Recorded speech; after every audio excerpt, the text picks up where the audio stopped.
is live streaming to you from wherever you're watching us from. This is KUTV Kenya. KUTV Rise Today is the broad name of the show that comes to you on Monday and Tuesday morning. On Monday you get Art and Culture Monday with Karen Blessing, and then today I bring you matters of business, the economy, politics and technology on Biashara Tuesday. So talk to us on social platforms. The hashtag to use is the hashtag Biashara Tuesday, hashtag Rise Today, hashtag KUTV Kenya, but remember to tag us, whichever hashtag you decide to use, tag us at KUTV Kenya, at Richard_OKENYE. That's my personal handle. Welcome to this exciting show. I'm unusually happy this morning, so we'll get to know why that is throughout the show. Please do stick with us all the way to 10 a.m. This is 20th February 2024. It is known as World Day for Social Justice, ratified by the United Nations in 2007 November, and then observed from 2009 onwards by member states. Observance should contribute towards the further consolidation of efforts by member states and the international community towards the eradication of poverty, promotion of decent work, full employment, social well-being, and justice for all. Social development involves social justice, and that's a conversation I'm also trying to have here this morning with an interesting gentleman who also helped me delve into the matters of the newspapers of the day. So in the newspaper review section, we also get to speak on matters of World Day of Social Justice. What does this mean? Especially for a developing nation like ours, social development is a very big conversation by non-governmental and governmental organizations. So how do we ensure that there's also promotion of justice and well-being for all, which is social justice? So this 20th November or 20th February, a day that was ratified in November 2007, will be a discussion on Biashara Tuesday.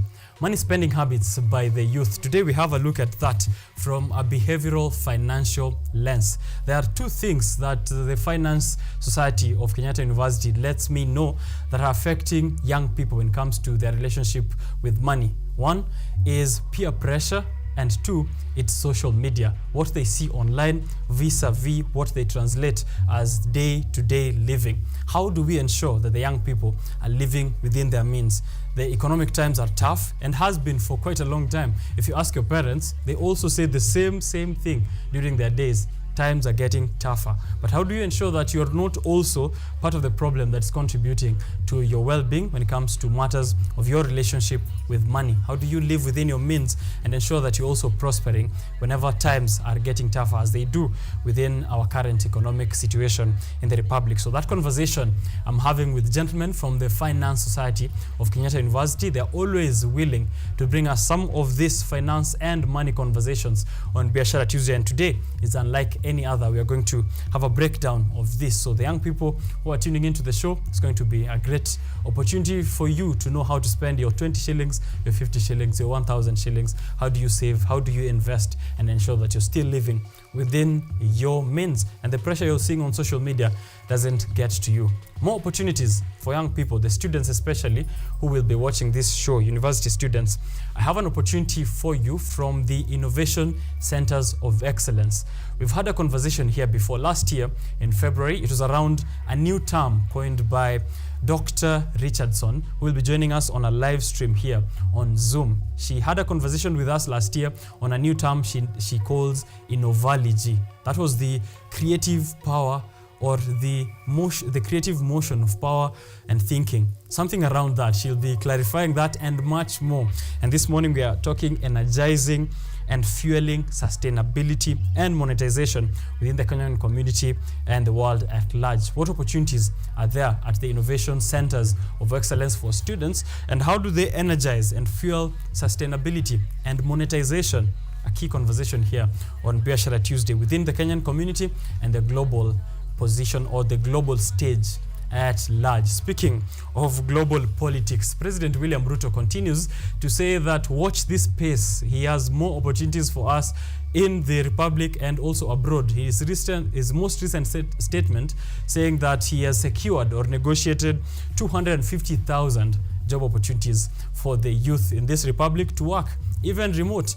He says even in the deepest parts of his Rift Valley region, there are young men and women who are working for international firms based in Germany on AI jobs and other jobs that he's been able to negotiate.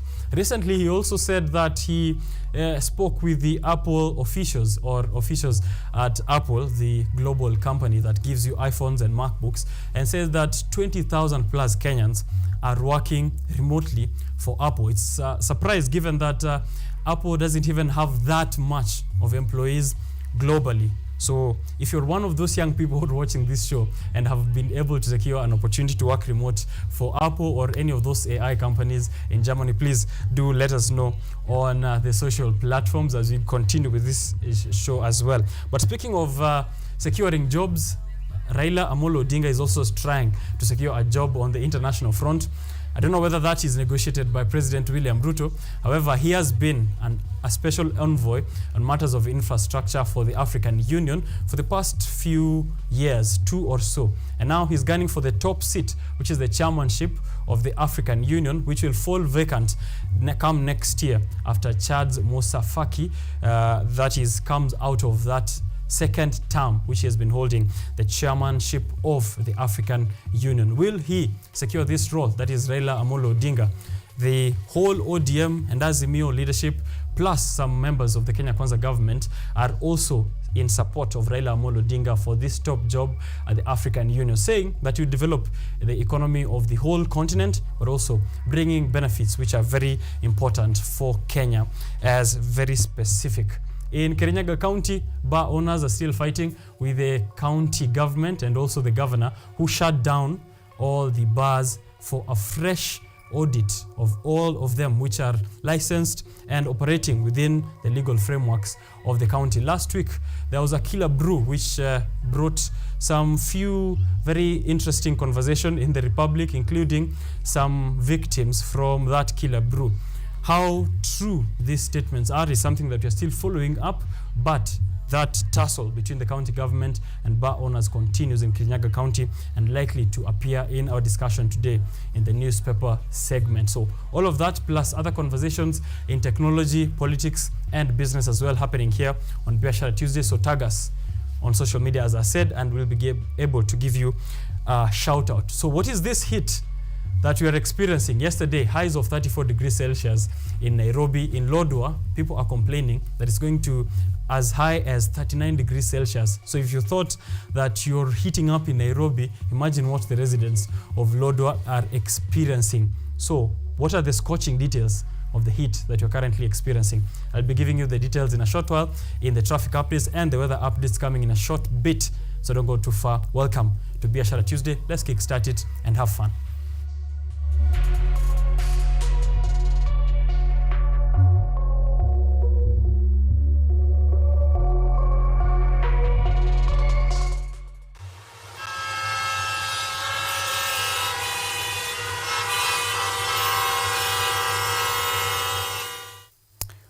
All right, so we might be having collective amnesia, but February is actually a hot month. Has been from previous years, from 1990s, but the difference is that this time round, from between 2021 till now, there's been actually an observation that February is getting hotter. In fact, this January 2024 has been labeled as the hottest month ever. So the temperatures that we experienced in January are the hottest ever. The temperatures we're experiencing now could be the hottest ever. That is pending the assessment that will be done by the end of the month. However, February last year was the same. February the year before was the same, only that these temperatures have been increasing year on year on. And this time round might be higher because, well, yes or no, could be climate change and global warming. Again, pending that, of course, assessment that will be done by all the relevant bodies in the meteorological departments across the world. So panic not, these are normal times as well. If you didn't experience this kind of temperatures before, there's something called variable weather conditions, which means yesterday could be hot, today could be cold, tomorrow hot. Last year it was warm, this year it could be hot.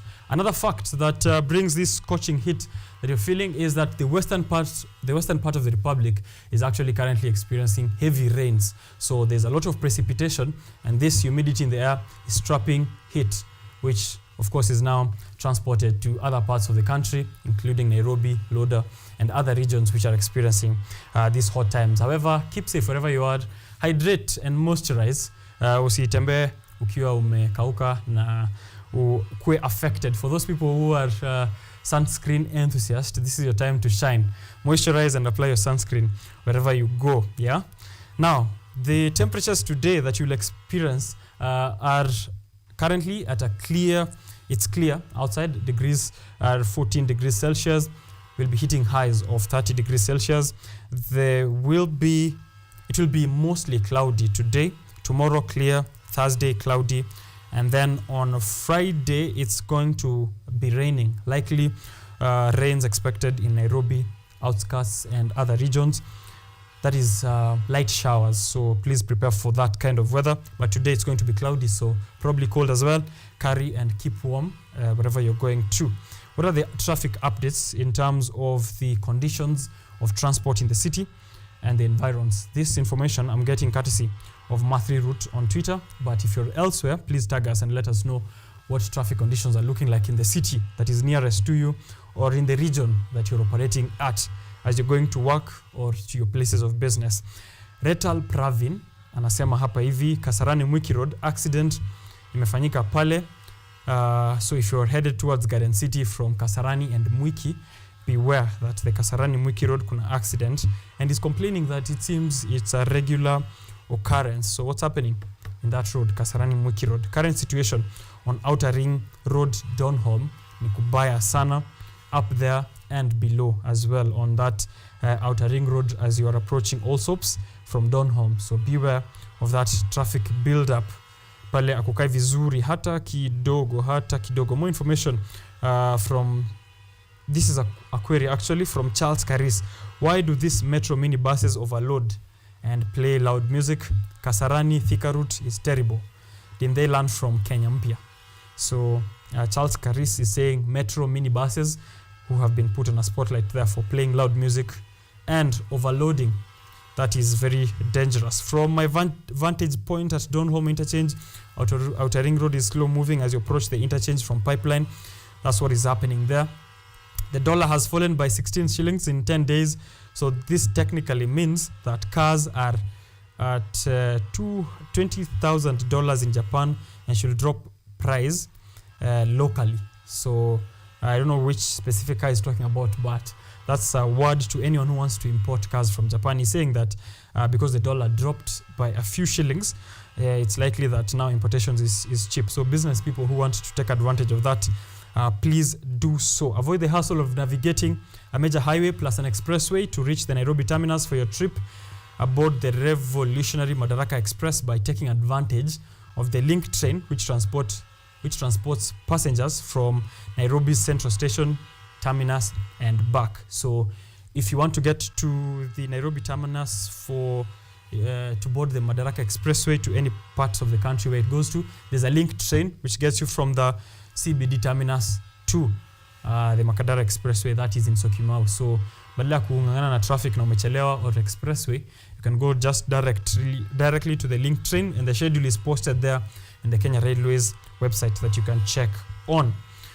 Those are the updates we have this morning for you. If you're in any other road, Thika Road kunakaa nika mambo iko shwari. Wale ambao umepitia Thika Road asubuhi, tuambie kwaje? No complaints. Kiambu Road, no complaints so far, so which means things are good for you as you approach Muthaiga and town. But if there are any changes, let us know on social media. Now, let me take that short break. First short break here on Biashara Tuesday. When I come back, I'm having a conversation with Dr. Richardson. She's joining me on Zoom. We'll be also having a live conversation here on studio, and it's based on the International Centers of Excellence. Dr. Juma Nahashon is a World Civility Ambassador and CEO of GPP Life Solutions Limited. He is also the one joining alongside Dr. Richardson, a wealth innovation strategist. How can you energize and fuel sustainability and monetization? Don't go too far. We'll be right back.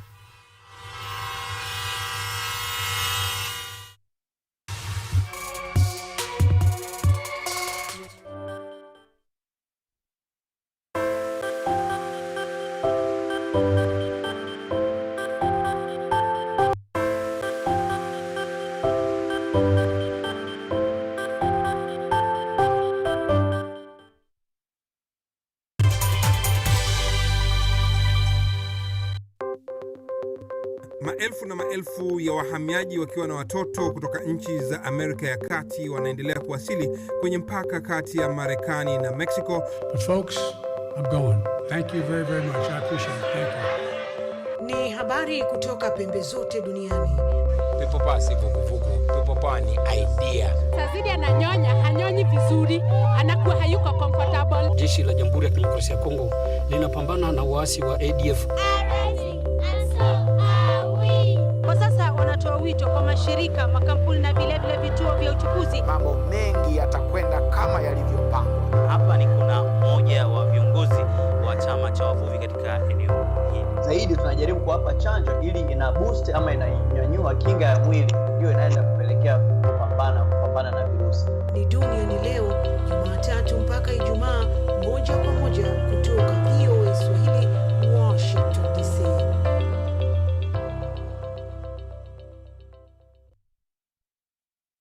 Are you an aspiring media practitioner, a graduate, or you just want to advance your skills in television production? Then welcome to Kenyatta University, where education meets innovation. KUTV, the premier university television station in Kenya, is now offering short courses in TV studio, field technical operations, and video editing. Through these courses, you will acquire hands-on skills on camera operations, media production, lighting techniques, audio-visual editing, and sound and visual control, and how to operate key equipment in modern TV control room. Enroll today at KUTV and discover your full potential in cutting-edge TV broadcasting. Graduates of these courses will receive professional certificates.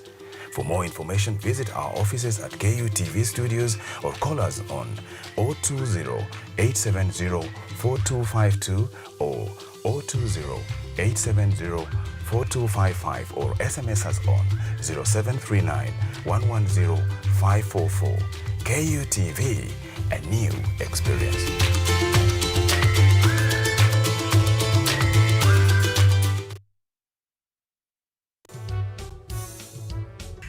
Power is transient, that at this point it's them who are powerful. In the next time, the next term, it will be them who are actually begging the courts to protect their rights. Yes. You mentioned something that I would really love for you to elaborate on. When you say banana republic, what does that really mean? It's a republic that is characterized by chaos. Haya, vijana hoye! They speak to play politics. Kila mara yeye ananiwinda kama mnyama. Naambia yeye Mungu iko. Mungu iko na sitarudi nyuma. They speak words strong enough to change policy and the law. We have a very democratic system. We have a system that is based on the rule of law.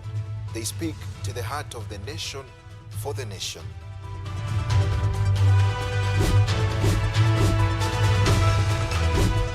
Simu imeleta mambo mingi sana. Mimi hata nataka ifungwe kabisa, na ifungwe hata WhatsApp na Facebook zifungwe kabisa.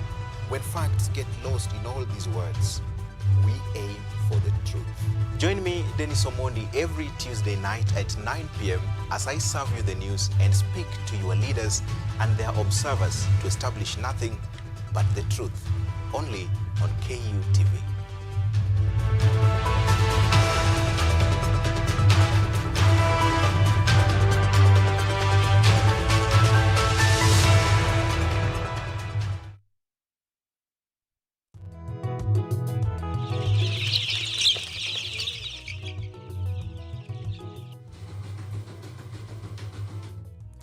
Kaunti maarufu kwa kuzalisha maziwa na ukuzaji wa majani chai. Pia, serikali ya kaunti inawahimiza wakulima kukumbatia mitindo mingine ya kilimo kuzidisha mapato. Kama kuna kikundi moja inafanya biashara ya kuuza kuku, hao pia tumewafadhili kuwafunza jinsi ya kuhandle zile kuku kwa sababu wanaleta kwa wingi.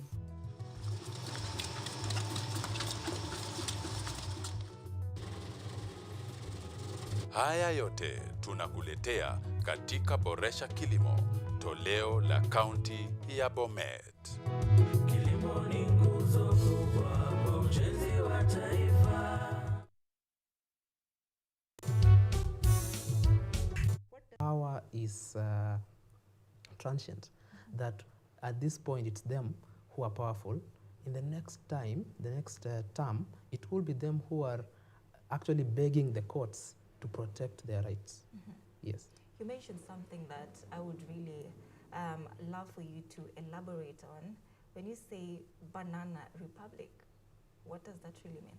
It's a republic that is characterized by chaos.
Tunachimba hadi mizizi kukuletea yanayojiri. So mimi naomba tu serikali yetu ya Mungu, jibarikiwe na Mungu, iweze kuteremsha bei ya mafuta. Yanayokukumba tuna maizi, tunakutetea sisiri. Kwa kweli ni speciali tukikupambia makala ya mwanamke mwake. Utasema hupendi mizizi ya habari. Nami Caroline.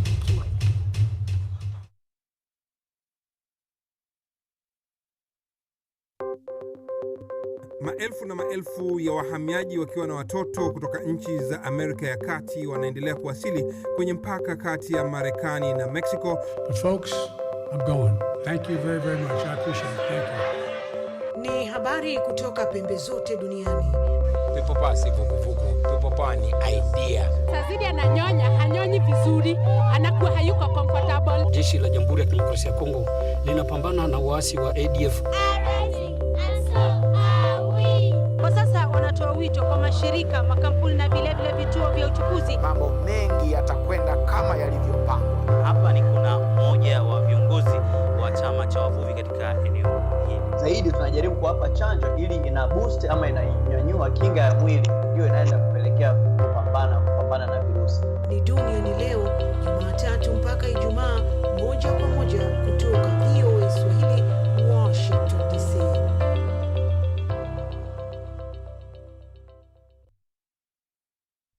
Are you an aspiring media practitioner, a graduate, or you just want to advance your skills in television production? Then welcome to Kenyatta University, where education meets innovation. KUTV, the premier university television station in Kenya, is now offering short courses in TV studio, field technical operations, and video editing.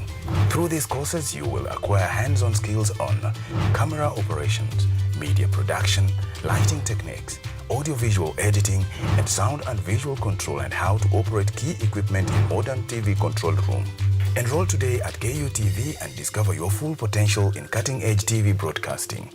Graduates of these courses will receive professional certificates. For more information, visit our offices at KUTV Studios or call us on 020-870-4252 or 020-870-4255 or SMS us on 0739-110-544. KUTV, a new experience.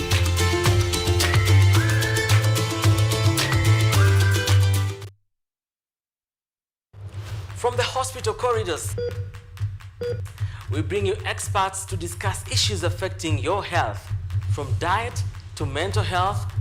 The familiar and the ignored are both put into perspective. We then dive into the environment and look at the effects of climate change and its solutions. Join me, Mutegi K. Martin, every Friday at 9 p.m. as we learn on how to better our health while taking care of our environment. Only on KUTV.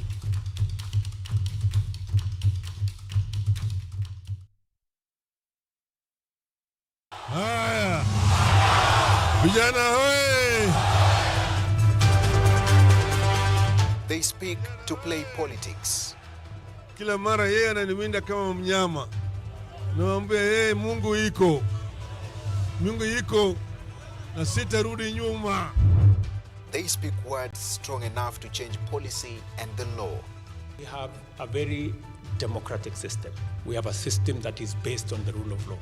They speak to the heart of the nation for the nation.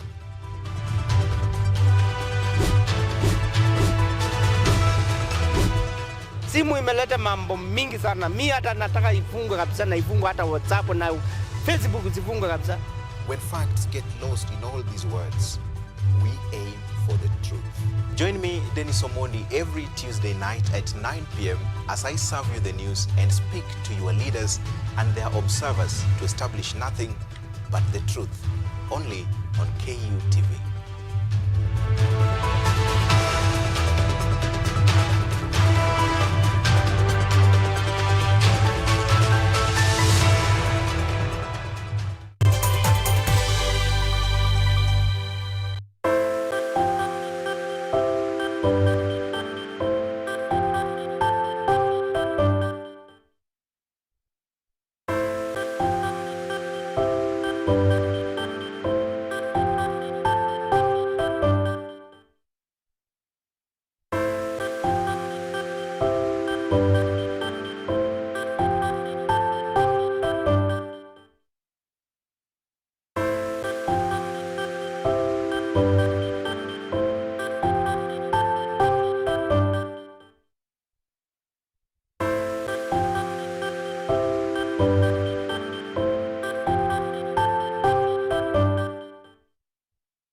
Biashara Tuesday has been live on air since 7 in the morning. Leave us a comment on the social platforms. I see my producer/director, Boniface Otieno, he is joining in the show saying, hello, good day, enjoying the show. Thank you, sir, for tuning into the show this morning. Karen Blessing as well, my colleague here on Biashara Tuesday. Anthony Onamu, to watch all the way from Kino.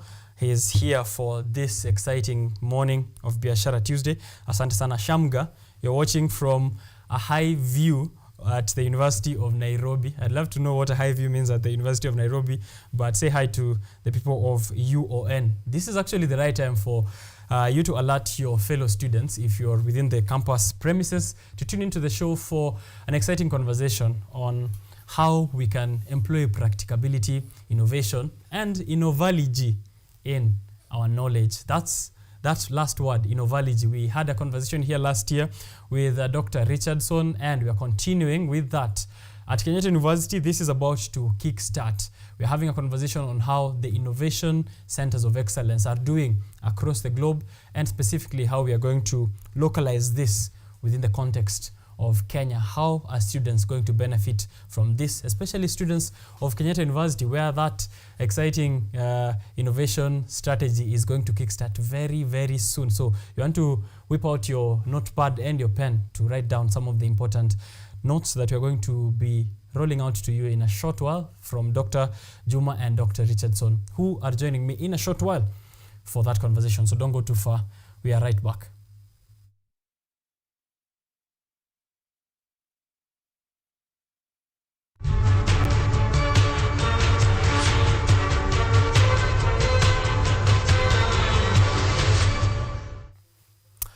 All right, good morning to you, and thank you for keeping it here once more on Biashara Tuesday. As I told you earlier, I am joined by Dr. Crystal Richardson. She is a wealth innovation strategist. She's an author. She has very many awards. She will probably speak about some of her achievements still within her introduction.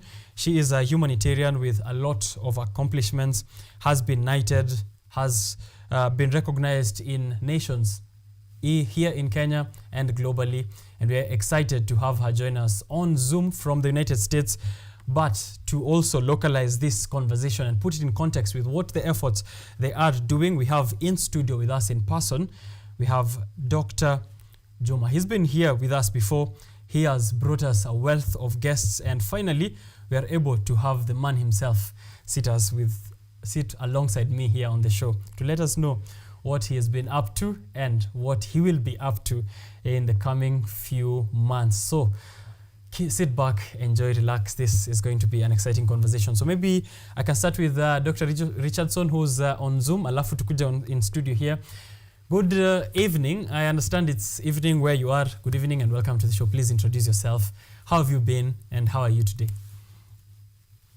Well, thank you so much. It's great to be back on your show. I was on the beginning of last year, and it's just been a lot going on getting all of this together to actually launch the ICE Innovation Centers of Excellence at Kenyatta University. So I'm very, very thrilled and excited to be here. And it's about the students. It's not necessarily about me. You already said a few things about me, but I'm happy to be here and am glad to have Dr. Juma joining us. Right. I love the humility already. Of course, it's not about you, it's about the students, but of course the efforts that you've been up to will definitely have to recognize some of that. Let me also introduce Dr. Juma.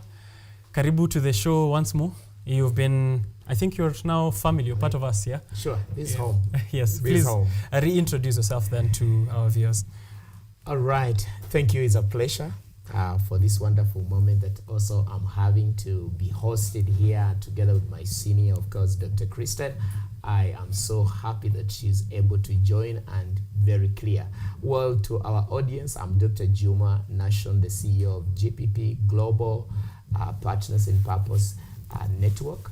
And this is a consultancy firm that is much more given into procuring strategic partnerships that could help us, leverage on many aspects, especially on institutional capacities. And I'm so excited because I do believe that today we have great news. Yes. Yeah. Definitely. We'll be breaking the good news to them in a short while. Exactly. I started this show by saying that I am unusually happy today. It seems I'm sharing this with a lot more people. Yeah. There's exciting news on your end, which means you're also as happy. And I'm hoping we can spread this happiness to the students and the people Absolutely. who are watching us on the show. Let me switch back to Dr. Richardson and maybe ask, welcome back to KUTV and to KU. Why are you back to KU specifically? Well, specifically, it has to do with the students, like I said. I can go on and on to talk about myself, but I really want to get into why we are here to do what we have set out to do. And one of my missions in life is to affect, positively impact at least 1 billion people in this world. And I do that by doing things like this ICE initiative. So that's Innovation Centers of Excellence, because I believe that everyone has creativity inside of them, and that everyone should be given the chance to magnify that and illuminate that and have it be something that spreads out to be an actual amazing positive impact in the world. And not just an impact, but having what we call the energizing and the fueling of sustainability and monetization, because all of our communities need that, but especially in Africa and across Africa, there's a lot that we can all do to give back and have where we're able to help students raise up whatever it is that is inside of them from a creativity perspective, and create sustainability and monetization. You know, we need money, right? to have where we fuel our lives, right? And yes. So anything that we can do to not just make money, but to have a positive impact in the world is what this is about. And it's a very unique way that we do it with Innovology. Innovology, right. It's on my shirt. I had it on when I think I was there the last time. Yeah, I have the same T-shirt as well. Yeah. I hope you've been wearing it a lot. Yeah, I do. It's the, creativity in motion. It is very good. You get more points. And so right. Yes, it's the manifestation of creative thought in motion. And so we all have creative thought, and just simply put, it's creativity to cash flow, where we can then have the impact that we are all meant to have in this world. Right. So what I understand is that the Innovation Centers of Excellence are shining a spotlight on everyone, because you believe that there is the power of innovation within every one of us, and we can eventually monetize it. Right. Okay. Right. That's true. And so I've done this with various students over the last, I think, 5 to 7 years or so, with various programs I've had in Next Gen Innovators and Echelon Leadership Institute. But the ICE Centers is something different, because it's an actual standalone curriculum, where there's 2 9-week semesters where it's power-packed with information for the students to be able to not just have the in-class sessions, but everything is interactive. And basically, we hope to have base sessions where everything is done in class, where there's not necessarily a lot of homework, where we can have everyone doing the interactive part to really make all of the points sink in. Mm-hmm. All right. Thank you very much there. Dr. Juma, yep. Let's bring this conversation to Kenya. It's been happening, as she said, I worked with, various institutions across the world. Sure. And we're trying to now bring it to Kenya. And you were telling me earlier, before we started the show, that there's need for that practical part of knowledge. How is ICE going to do that now? Exactly. And in fact, the most exciting thing is that you see, we are honored to have the global ambassador of innovation herself in touch with the ground. And you see, it is not something that is theoretical. I've personally been there, and I've seen how innovation is taking place. Mm-hmm. The mindset behind all the education we do have. And when we look at the younger generation with the talents they do have, how can we retool, reskill, re-equip them to the extent that they are not going to be students looking for employment? Mm-hmm. I think, because you will agree together with me that most of our African education system trains us to be employees somewhere. Yeah.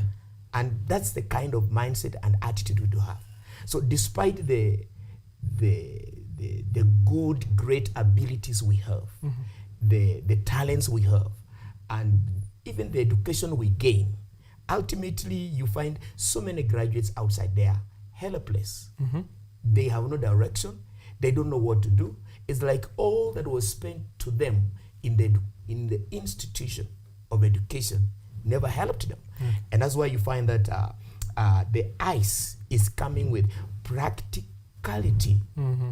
starting with the mindset, so that at the end of the day, even when you are learning, you're already liberated from that aspect of you are going to be employed somewhere. Okay. Because I think that's what we inherited from the colonial system of education. I've always said that without apology, is because our mind became colonized, and we can't forthrightly translate even our dreams into some practical gain. Okay. And ICE has everything to retool us, retool our students, re-equip our students, and reskill them, and walk with them in a journey that would definitely bring a positive end product or result. So we are having a look at mindset, not just as a term that we throw around, but as a serious thing we focus on in building up in the students. Absolutely. Okay. Yes. And that is also now going to happen within Kenyatta University, and I think you'll be the one to break the news to us here. I want to switch to... No, she'll be the one. Oh, she'll be the one to do it. She'll be the one. Okay, very nice. I think she can pick it up from... she said it's 2 9-week semesters for the curriculum. So maybe let us know, Dr. Crystal, what are some examples of what students will learn, and then you can break us the news of how this is going to happen within Kenyatta University. Yes, definitely. And thank you so much for the question. And so there's various precepts that we have. And so I called them precepts on purpose because there's so many different types of skills and traits and characteristics, but precepts has a specific meaning because there's a number of things that maybe you haven't necessarily even heard these words put together before, even like myself. I'm a wealth innovation strategist. That's not something that's just a common thing that people say. True, and so true. the same thing with mind diversity assessment. How do we use our mind? That is some of the very first things that we will be doing when we get into the sessions, is to do what's called a mind diversity assessment so that we can do also what's called a creativity pull.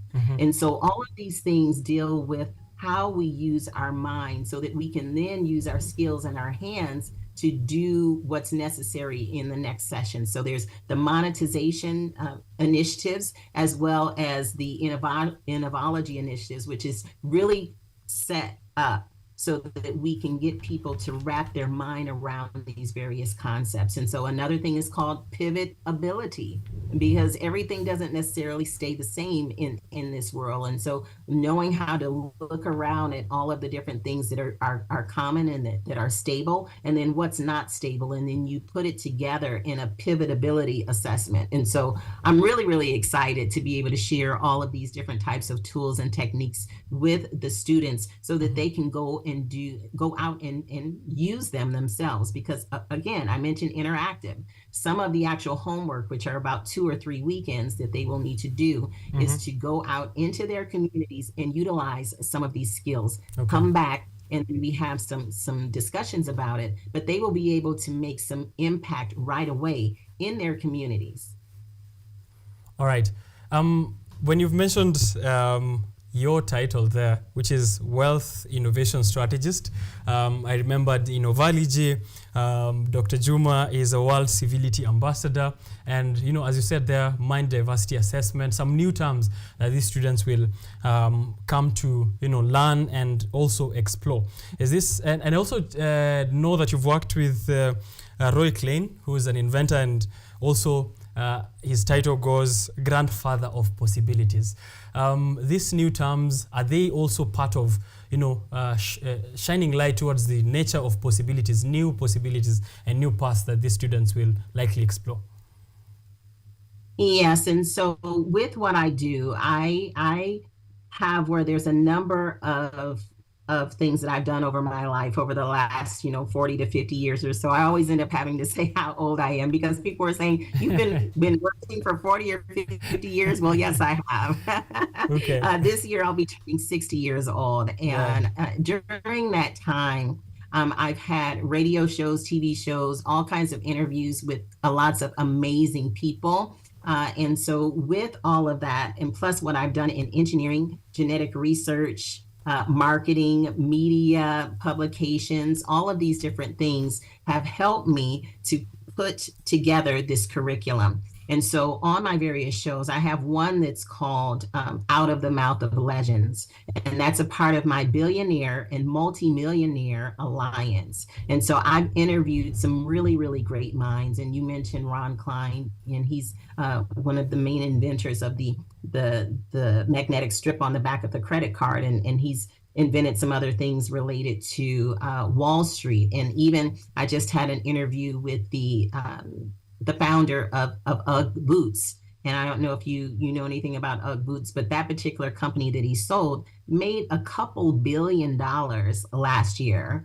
And the names go on and on, Priceline.com and LifeLock, and just a lot of big companies that had really, really big exits that these people have done very well in their life. So with all of the knowledge that they gave me, and when we had exchange during these various interviews, I'm able to utilize some of that as well, and give it back to the students, and maybe even have where they can have internships or even have conversations with some of these people themselves. And so that would be pretty exciting to me if I was a student, to have a potential possibility of having a conversation with a billionaire, like who has that? And so, so it's something that I'm really excited to be able to offer the students, and the fun part too, because I'm real competitive. Yeah. And so there's a number of competitive elements in this so that we can get their fires going, in their heart to really want to not just learn, but to apply. Because if we don't apply what we've learned,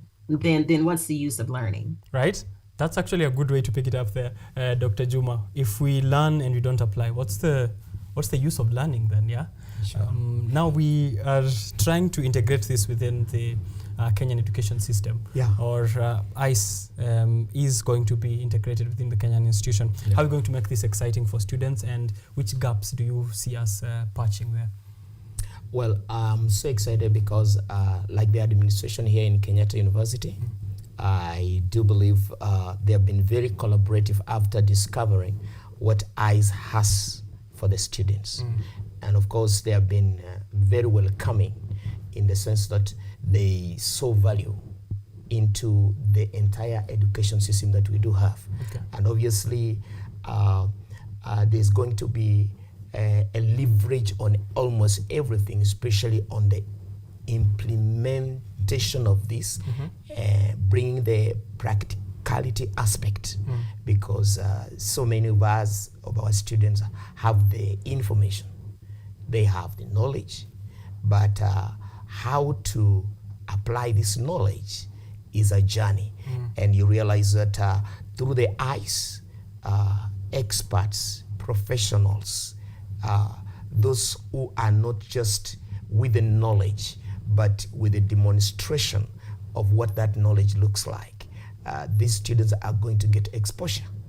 I've always been told, and I think I value it, my professor used to tell me, Juma, as I teach you, I want you to understand, exposure is going to be greater than the education you're gaining.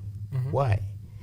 Exposure is going to give you what possibilities are there available in the market space and in the market share. So you are going to have a different approach, different strategy on how you bring to implementation what you know. And so as our students here in Kenyatta University, and all those who are looking forward to be part of ICE in the sense of ensuring that they gain, there's the science of money.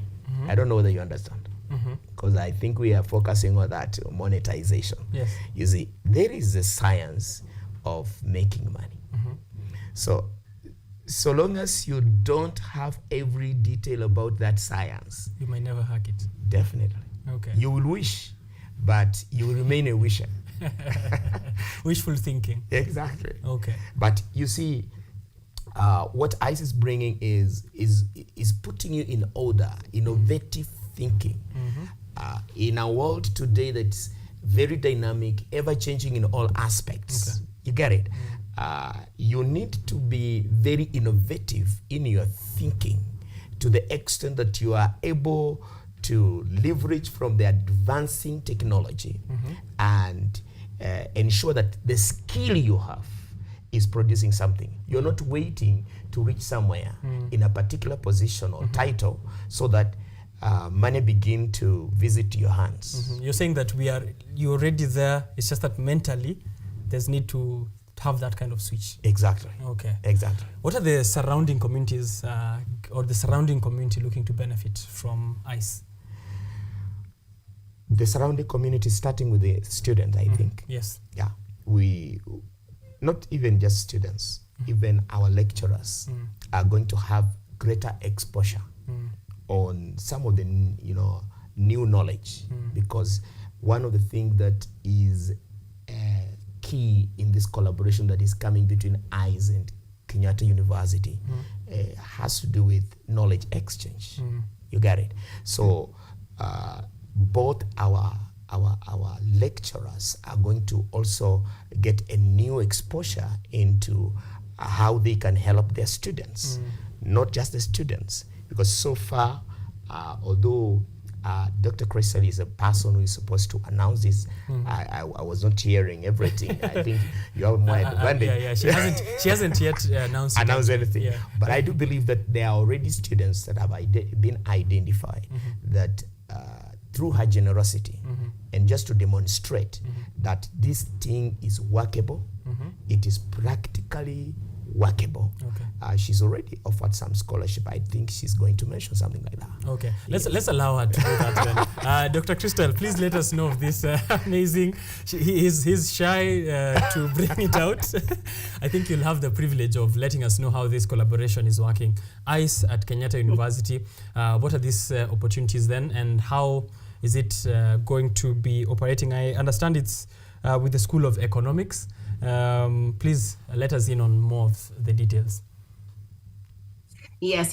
So thank you so much. So yes, Dr. Juma was edging on this, right? So let me just go ahead and put it out there. And so yeah, we do have where there's a collaboration with specific schools within Kenyatta University. And part of what we're doing for this is a program where there's a number of students that have already expressed interest, and we are going to have where there's scholarships available for them to actually take the courses. They will have to purchase the books that are a part of the program, but they get a full ride scholarship for the actual courses. Okay. And so with that being said, you have one of the books, which is the 51 Powerful P's of Public Speaking, because if you have an innovative idea, you need to be able to communicate that idea and get it out into the world. And so having good public speaking skills is very important. And then the book about Innovology itself, we have that's going to be coming out the second semester with the 12 precepts. And this is what we're doing actually here is building a culture. It's not just a set of courses for a university. This is actually a culture. And so as Juma mentioned, and I mentioned a little bit as well, is that this is not just for the students, it's for the communities, it's for the professors, it's for those who are going to be monitoring the classes, because we need to have a proctor in the class for the various activities that we will be doing, as well as the testing. And some things we'll have where we go into various types of risk assessments, the use of AI, and then there's some things actually where they're just going to need to use pencil and paper, because I don't want anything on some of these actual tests that came from something that they looked up. A lot of it has to come from their mind, specifically from their mind. And then that's how I know that they really understood what the assignments were. But then on other things, like I said, we'll be using various types of technology. And we are looking to start this. We're starting recruiting as of this week. And it will be starting the week of March 18th is when sessions will start. And so we are very, very excited about this, and can't wait to engage with the students. Right. Congratulations, of course, on that great initiative, Dr. Juma. Maybe you can speak more about the excitement around that, the students at Kenyatta University then now who are watching this show. I know a couple of them probably now wondering when, how, what do we do, how do we, what do we require for us to hop onto this amazing opportunity. I am actually jealous myself. I feel like re-enrolling. So I can... You should be jealous. So I can get into ICE. I feel like we'll be able to unlock much more that is within me. Let us know of how students can now get involved. Yeah, definitely. Well, I do believe that at this moment, like today, we are finalizing on our MOU, the ICE, together with the Kenyatta University. And I think today we are finalizing on all the details. We have been closely working with the School of Business, Economics and Tourism, and definitely they have been very forthright in giving direction. And so I do believe that every detail, every information is going to be given through that particular structure in the institution. But as far as we're concerned, ICE is more than ready. We were just waiting for all things to be in place. And I think there's more exciting things. Yeah, like you should be jealous because what is happening is that I know every young person has a career. But then with this fast pace, dynamic world, you need certain level of innovative thinking and action producing skills that I do believe ICE is more than ready. Plus the exposure of students. I know that those students who are going to go through this program successfully, outstandingly, I do believe that they are going to also have certain given privilege of exposure, which is going to be associated with their performance and how they have really been able to demonstrate throughout the program and the requirement of the program. But I am excited that today seems to be the day we are sealing everything. So welcome on board.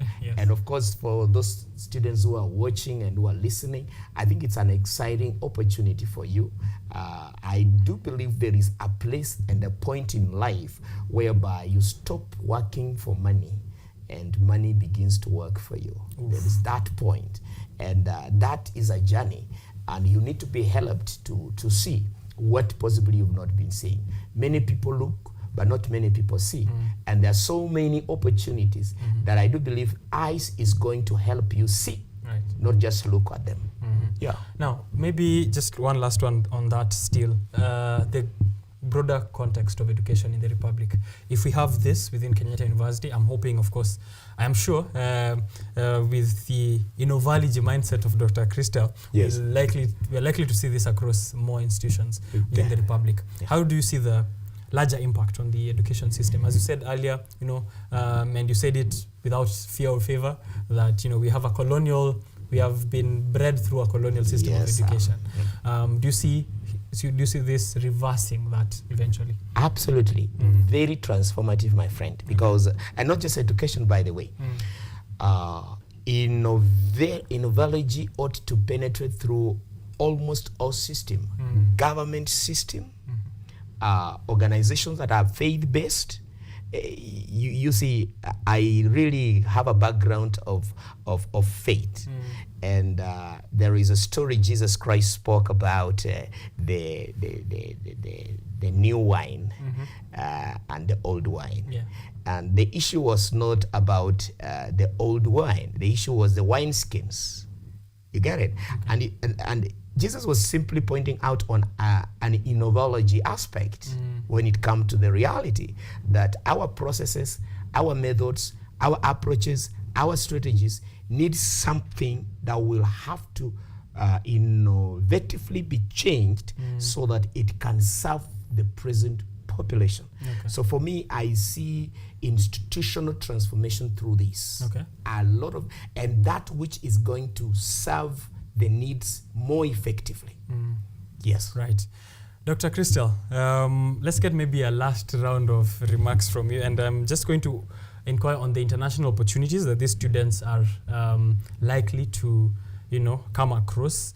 Dr. Juma has mentioned that level of exposure for both the the faculty and the students as well. And I'm sure this part of the international opportunity includes exposure. What more is there for them? And maybe you can explain a bit more about our theme for this conversation, which is sustainability and monetization. How can we energize and fuel sustainability and monetization? He's mentioned that not just for the education system. So if maybe I can also pick a few lessons I can take home to my neighbor, to my landlord, on how we can also fuel sustainability and monetization. Definitely. Well, I do want to say that this is Innovology, and this is not just for college students. So the Innovation Centers of Excellence, part of what we're doing is, yes, infusing this into the university level, but this is also for children, for those in middle school, high school, as well as those who've already graduated. And so if you already have a company, or if you already have an idea, or if you've been in business for 5, 10, 15, 20, even 30 years or so, you can still use Innovology. And with His Royal Highness, Dr. Clyde Rivers, we have another program which is using these same elements, which is Royal Innovology, because we're able to help elevate people to a certain level of mindset, as well as their level in the community, by understanding it's another way of looking at Innovology. And so I don't want to give too much away on that, because I really want us to focus on what we're doing here at Kenyatta University and at other college levels. But Royal Innovology is for those who have already started in their businesses, or want to start a business, or want to do what I call a second wind, meaning you've had a really great career, but now you want to do something else. And so that's called Royal Innovology. Because even with the students, what we're teaching is not just for them to be able to go and get a job, but it's for them to have creativity enough to put and launch into the world their own businesses. And there's something called the cash flow quadrant, and we'll be going into that, where you want to be on the right side, where you actually are putting systems in place, and you're doing investing, and you're starting businesses and helping other people start their businesses based on what you've done. So this isn't just for us to have where they follow a model that we have in Innovology. It's for them to create their own models, and then their own cultures, and so on and so forth, so that it's not just one cookie cutter way that everything comes out, because each person was created individually for a purpose and for a plan that I believe God has for all of us. And it wasn't for all of us to be the hand. Somebody has to be the hand, the elbow, the head, the neck, like all the different parts. And so there's plenty out there that we all can do. And so I just really want to encourage all students to get involved in this and to register, because we will be starting the week of March 18th. And it's going to be very, very exciting. Like I said, I'm really competitive. It's going to be fun. And you're not just going to learn and sit and listen to me talk, because that's not how I teach. We're also going to have some other instructors that will be coming in. But it's for you to have the hands-on approach, because I believe, in innovation, where you can have hands-on innovation, that brings life to people, and that brings the fire to people to say, wow, I can do this. Wow, I do have great ideas. Wow, I can really change my community. I can really change my life and the life of my children and my children's children with this. And so it's not just for any one area in the university either, because these principles can be used throughout any curriculum. These principles can be used across any industry, across any of the denominations from a church perspective. As Dr. Juma said, it's a methodology, it's a culture. So I do see this really just spreading, and this is something that would be a good spread, in my opinion. Right. Thank you very much there, Dr. Crystal. It's not just a curriculum, it's a methodology, it's a culture. Maybe to drive the last nail into this conversation, Dr. Juma, anything that we've left, and also an encouragement, as she's done, to the students to enroll and, of course, be excited about ICE. Well, thank you so much. You are an amazing host always. Thank you too. So what I can say is very simply, this is a global engagement. because there's much to gain when you are engaging and having such kind of conversation. You are able to know what you don't know. And one thing that is coming very clearly, that in a world of technology like today, you can use technology very decisively and become a wealth-creating student or person. You can become a person that is adding value just because you have embraced this very culture. It ought to be a culture in the sense that once it is a culture, then everything changes. You are not going to have people that are dependent to others. You're going to have people that can think right and do right. You're going to see results produced by right thinking. And that is going to be very transformational. It's going to shift the sense of having others down and others up. We can share knowledge, we can share energy, and we can see a changed society, a changed institution, and a changed nation. All right. Thank you very much, Dr. Juma, World Civility Ambassador, and also CEO at GPP Life Solutions Limited, also a part of the amazing innovation that we're talking about, Innovation Centers of Excellence. Last word, Dr. Richardson, before we wrap it up. Yes, I would just like to thank you for this amazing interview, and I'm really excited about meeting any and every student that is interested to be a part of the Innovology Center of Excellence. I can't wait to meet you and to pour into you and to also have you pour into me. It's not just one way. So Innovology, the manifestation of creative thought in motion. Let's start creating, let's start manifesting, and it starts with you and me. Right. Can't wait to have you again here on the show in person once the curriculum kicks off. Definitely, definitely. I'm looking forward to maybe coming around August or so, August, September. So I'm ready to be back on in person. All right. Thank you very much, and have yourself a good day, good evening, I assume. Yes. Thank you. All have right. a good day. All right. Thank you very much. That is Dr. Christelle Richardson. She's a wealth innovation strategist, humanitarian, innovator, thinker, thought leader, and much more. We've had a very insightful conversation. We did have one last year, February 2023. You can check it out on our YouTube channels. We'll also be uploading this as well for the students who are excited for ICE, the Innovation Centers of Excellence. One of it kickstarting already at Kenyatta University, and Dr. Juma has already let us in on the information. Thank you very much, sir, for coming in. Wow.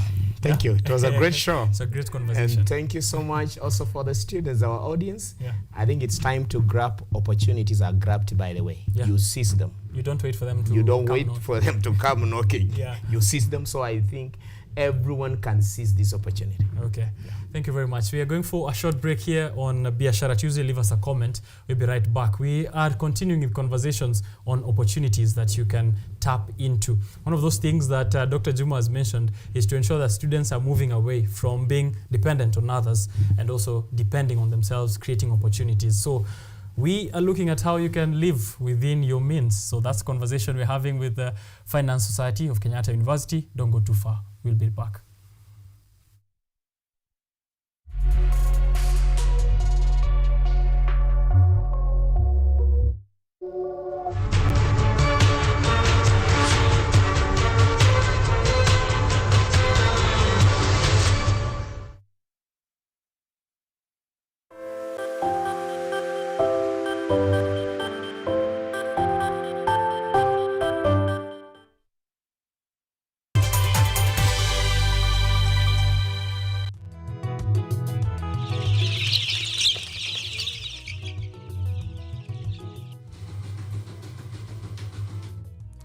Kaunti maarufu kwa kuzalisha maziwa na ukuzaji wa majani chai.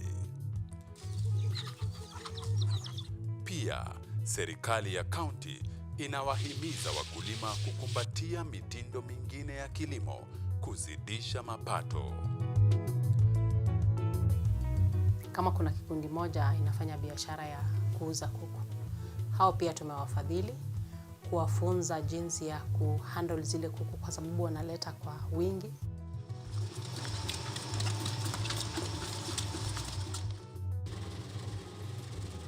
Haya yote tunakuletea katika Boresha Kilimo, toleo la kaunti ya Bomet. Kilimo ni nguzo kubwa kwa ujenzi wa taifa.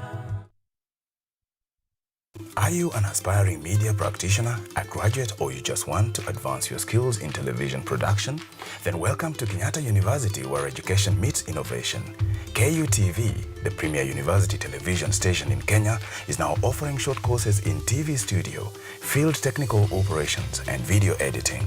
Through these courses, you will acquire hands-on skills on camera operations, media production, lighting techniques, audio-visual editing, and sound and visual control, and how to operate key equipment in modern TV control room.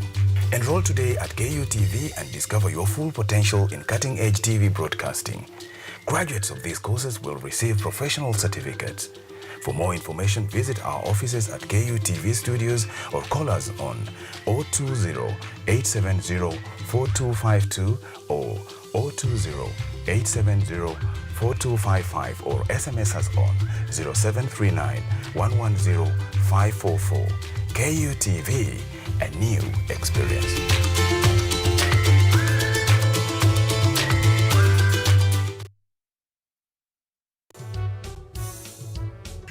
Power is transient, that at this point it's them who are powerful.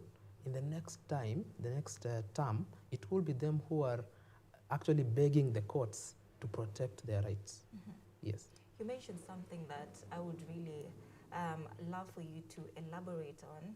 When you say banana republic, what does that really mean? It's a republic that is characterized by chaos.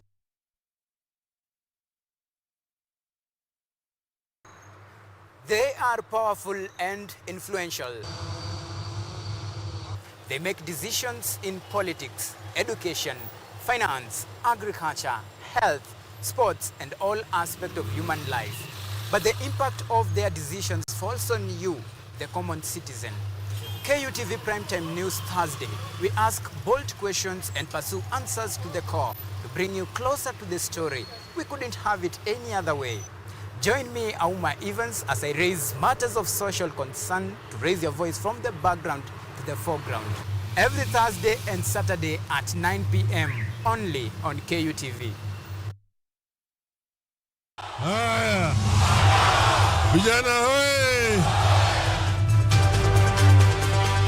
They speak to play politics. Kila mara yeye ananiwinda kama mnyama. Naambia yeye Mungu iko. Mungu iko na sitarudi nyuma. They speak words strong enough to change policy and the law. We have a very democratic system. We have a system that is based on the rule of law. They speak to the heart of the nation for the nation.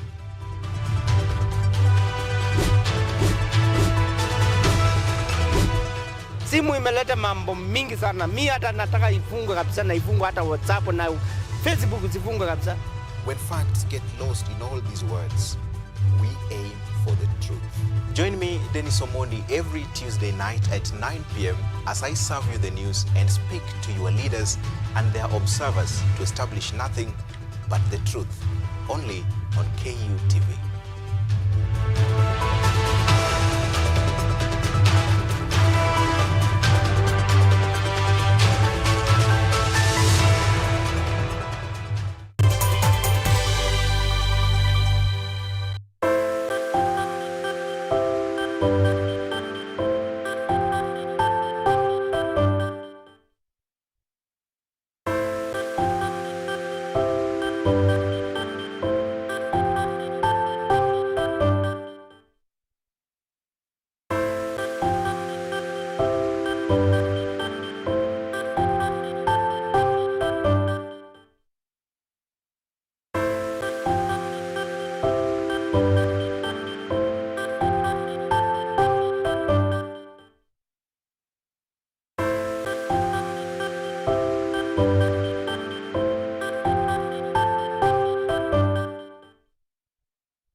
Biashara Tuesday. Biashara ni biashara na tumekuwa tukiongea biashara since 7 in the morning.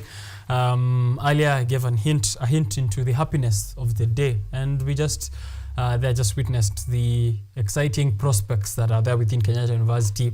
Coming up, the Innovation Center of Excellence. Kenyatta University is a host of many hubs of innovation, thinking, science, experimentation, from the Innovation Hub, Chandari Innovation Hub, to the National Pythotherapeutics Center. I got it correct on the first try, within Kenyatta University, which is a laboratory for science and research that is there within Kenyatta University. We have the Chandaria Innovation Hub, which I already mentioned, the Students Business Center, which is a host to many of these innovations within this institution and other organizations which are trying to uplift the life of students and have them think of the future. And now, coming in a short while is a conversation with the Finance Society of Kenyatta University. They're helping students think about their money relationships, their financial future, their current lifestyles, and also how to ensure that they are looking at opportunities where they can invest and living within their own means. Living within their means is the conversation I'm having here today, and I'm having it with Gray Asawa, who is also within Kenyatta University, and he's joined here by Brian, who we've had on the show before. So they are from the Finance Society of Kenyatta University. I'll be introducing them after this short break. It's not a break, I'm just taking a breather, and then I'll have them on the show. So leave your questions, we'll be right back.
All right.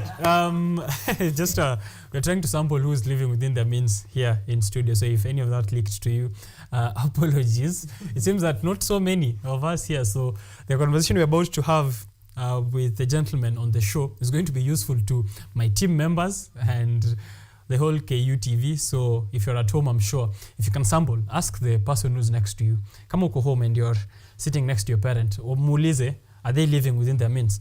If you're sitting next to your sibling, your friend, your spouse, just do a small sample test. Alafu ujue shida iko wapi. But I will let the gentlemen introduce themselves first, alafu tuingie in depth kwa hii conversation. In conversation important sana, especially during these tough economic times. By tomorrow, inflation itakuwa juu, inamaanisha pesa yenye uko nayo today. If you have 1,000 bob in your pocket today, if you had 1,000 bob, let's say in 2015, today it's worth less than 1,000. It's probably close to 800 Kenyan shillings. If you factor in inflation, which has been rising with double digits, na tuko na cost of living, which is going up. The cost of commodities is also going up.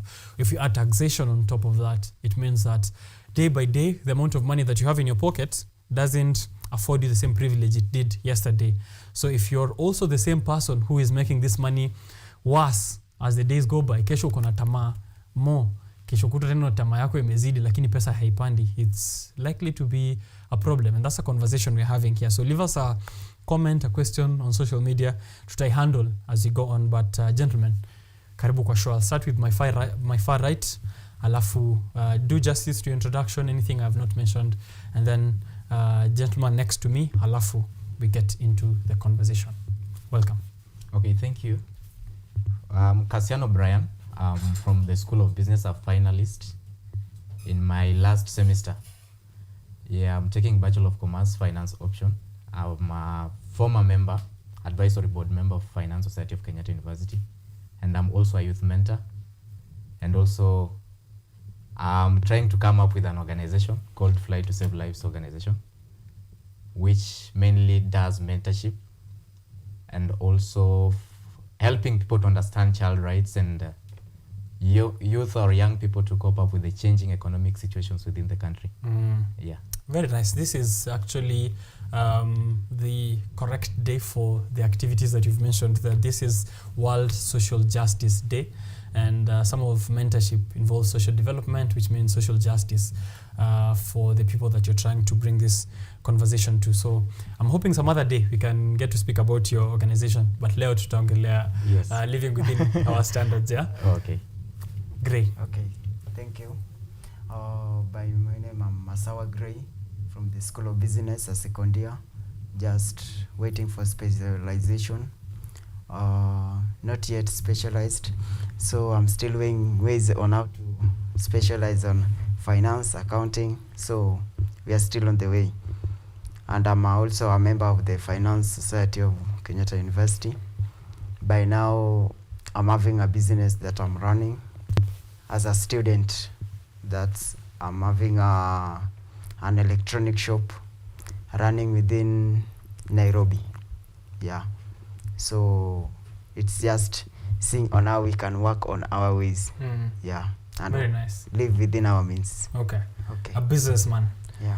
And I'm Richard OKENYE, honorary member of the Finance Society of Kenyatta University. At this point, I mean, the Finance Society of Kenyatta University should have my name there, honorary. I will not look past the camera because the man responsible for that is sitting behind the scenes and he's got that message. Now, let's get into this.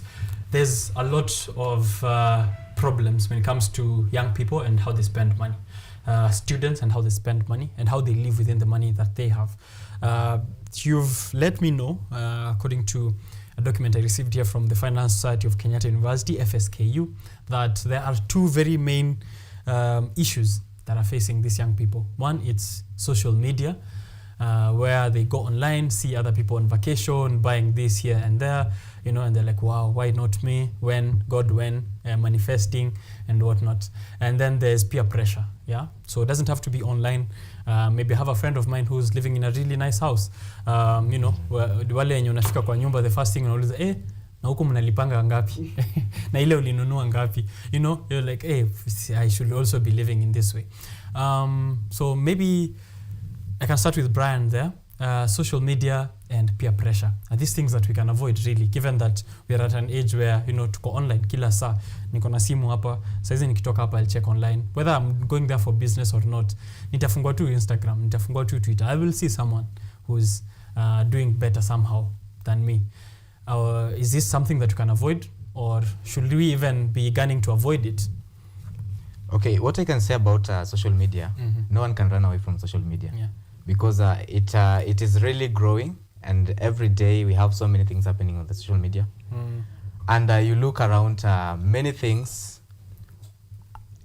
through the social media, it's when we get to know whatever is happening around the world. Yeah. So people are actively on social media, especially in Kenya.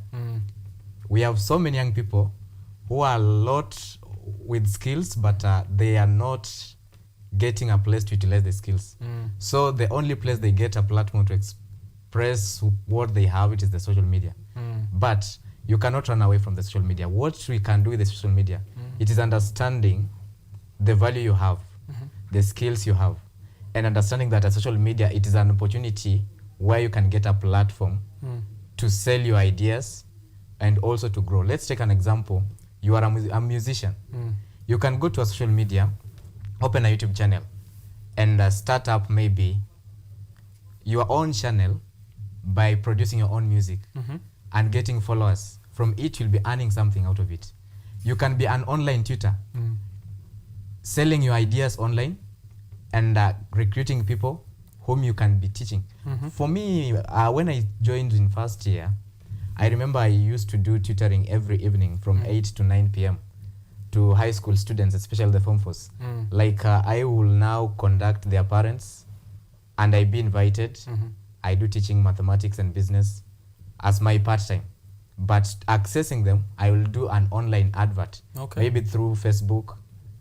I will just reach out to friends to share out on their WhatsApp status. If you need a teacher, you can contact this number. Yeah. All right. So it's not something that we can avoid, or it's not something that we should be thinking of avoiding, is how to utilize it. Yeah, we cannot avoid it, but we should think on how we can utilize it. Okay. Yeah. Let me come to Gray here, and I'll still repeat the same question that I asked him, and bringing a new context where 2 years ago, KRA started a new activity, which is they said they will be monitoring online, yeah? Wakiona kama una fly kila wiki na ulipi tax, they know you're evading tax, you have some money somewhere. So that's KRA. Even KRA know that kuna watu online wana flex. And he's told us that, you can do that. You can go online and feel jealous and feel like you need to also live like that, but you can take it to advantage and make money like these people you're seeing online. The problem is that amesema someone ataingia online, or him. Let's take an example of Brian here. He has a poster, he's put it out, he's making money through tutoring. Now the problem comes with me, who is looking at him utilizing this platform hivyo. He's making money. So I feel like I should also make money. Nikiangalia hapa kando, there's someone else selling shoes and they're making money. Nikiangalia mwingine, he's on holiday. How do I tapunguzaje hiyo pressure? That's where I want us to start from. How do I ensure that pressure doesn't get to me? When you talk of online, avoiding online, number one, that's something that can't work. You have just to go into the internet and see what's going on. Then if you talk of peer pressure into the online jobs, maybe someone is going well through online marketing, online, like you call a friend and he just tell you that I'm just doing an online writing, I'm doing an online business, and you are like, how can I also do this? So like, you can't avoid online, but you can also make online to be also a form of income to you, and also a benefit to you. You cannot tell me that everybody can earn through online, but through online we can get like some ideas. We have those who are who I can say that they sell their ideas. They say like they are some motivational speakers through online. They advise you on how to start a business. Some of them talks of, even they teach you through the law, how the constitution is, what you should do when at this situation. So I can say that you can't avoid online, but you should make it to be as a benefit to you. Okay. Yeah. I think there's a lot more to do than maybe what you see someone doing. How do we assess our standards of living? We are speaking here about living within our own means, living within our own standards. Brian, nitajuaje mimi ninaishi within my means? Maybe najifinyilia, I could be spending 20 shillings every day. Now there's someone else who is telling me tumia pesa ikuzoea bana. Now maybe my means is 50 shillings and I've been spending 10 bob. But maybe my means is 10 bob and I've been spending 100 shillings every day. How do I assess and know, okay, so hapa na hadi hapa ndio uwezo wangu, and this is where my means are, so I should be rotating around here? Yeah, maybe before I come to that, just to comment on what he said. You have said a very important point that you can go online and get skills. It's not a must that you earn from online. Okay. Because you'll get to online and then you see someone has just taken a photo beside a car. But that car doesn't belong to that person. Maybe it's your classmate some 4 years ago, and you think now this person is really prospering and I may make it. Yeah. Someone goes just beside a nice building, takes a photo and posts in Facebook. So you are like, how will I now get to this level of life? That is now peer pressure. But if you can understand whatever is happening beside this person, and that is now we are saying that people are not genuine themselves. They are trying to fake lives, and that leads to stress, and youth end up suffering at the end of it because they live a fake life. You get now this person, when frustrations come, is not able to handle them because now the picture he portrayed is not the picture now that is real with him on the ground. Yeah, now to say that, how do you assess now that you are living within your means? So living within your means, just simply living within your budget, buying what you can afford, and living that which you cannot. Understanding your needs, and also separating your needs from your wants. That is, for example, for you to live within your means, your expenditure should not exceed your income. That's now living within your means, because once your expenditure exceeds your income, you'll end up now going ahead, starting to borrow, ending up into loans, maybe mobile loans, and those mobile loans have a higher interest. For example, you might end up getting a mobile loan of 8%. That is 8% per month. 8% per month times 12 months. Let's say, for example, you've defaulted for 12 months to pay that loan. That's a very huge interest, which is almost 90% of the money that you borrowed. So you'll get that they have a higher interest, and you might default to get loans. For you to get a loan, know why are you getting the loan? Is it important? Is it something that will repay within the near future? What means do you have to repay the loan? Then, is there other means you can survive without this loan? So you need to consider, but you need to live within your budget. Okay. Yeah. Living within your means living within your budget, and rule number 1 is that you should not be spending more than you're earning. Yes. Great. I have a question for you here, and it's about that need for overnight success. Yeah. We have very many terms now in the Republic regarding this. Kuna kutoka kwa block, sote tunataka kutoka kwa block, kuna kumake it, kuomoka, and very many other terminologies which are being used to show that we need to, yani sahi tunahitaji sahi to make it, right? And the biggest fact that scares our youth is to be poor. Yeah. Is it okay to be poor? Maybe let's begin there.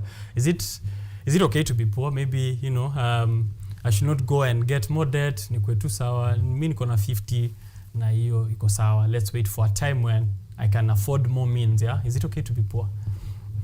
It's not a sin to be poor. I can put it that way. Okay. That it's not a sin to be poor. Okay. Being poor is like, you may be poor that your parents, let me say like your parents from your childhood, you have been like, the earnings from your parents hasn't been good. But it's upon you to work it out and see that you are not poor anymore. Someone who is like over 18 years is someone who has the mind to think and be creative. Yeah. Okay. In the world today, you just have to be creative and just come out of the block, the way they say.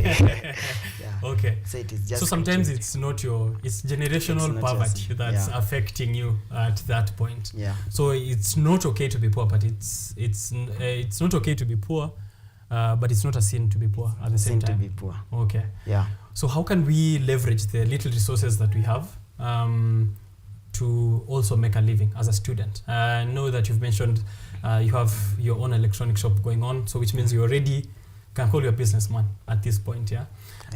How are you able to personally leverage the few resources that you have to do business as you're doing, and what else can students take a look at? What I can say to students is this: so long as you are someone who has been educated from high school to now, you are in a technical college or a university, you have a brain. That's the first thing that you have. You have a brain, and what you should do is to see that this brain is useful to your health, to your life. Number 1, we have some resources like help. If you are poor, apply for help. That money is just for it to assist you in your education. Apply for help. That's a funding. It's a loan though, but it's a amount given to you to support you in your education. Number 2, help is not for alcohol and partying. Oh, it's around. Not. Help is not for alcohol and partying and so many things that students think that it is the main reason that the government give them.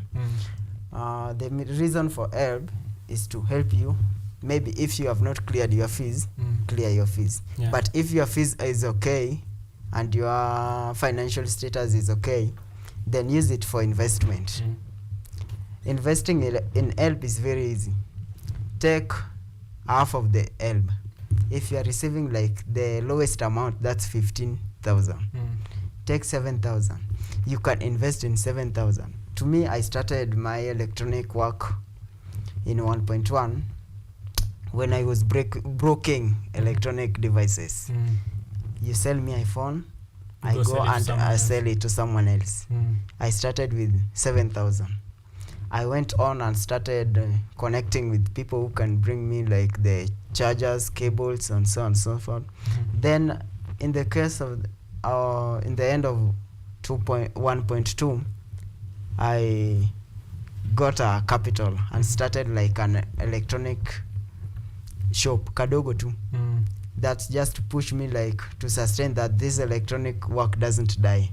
So it's not a must that you get 100,000 to start something. Just start with the lowest that you have. Okay. Yeah. All right. It's not a must that even those who have made it into life, they did not start from the top. They just started from the bottom. Yeah. Right. So it's just to work with the lowest that you have. Okay. Yeah. How can society, Brian, how can society as a large, help the youth think about their money and living within their means? Is there a role that Mali, our youth man, students wanatoka, parents and the institution, is there a way they can help them to also think about their money in this way? Yeah, there's a way. Of course, where there is a problem, there's a solution. And where there's a problem, there's an opportunity also.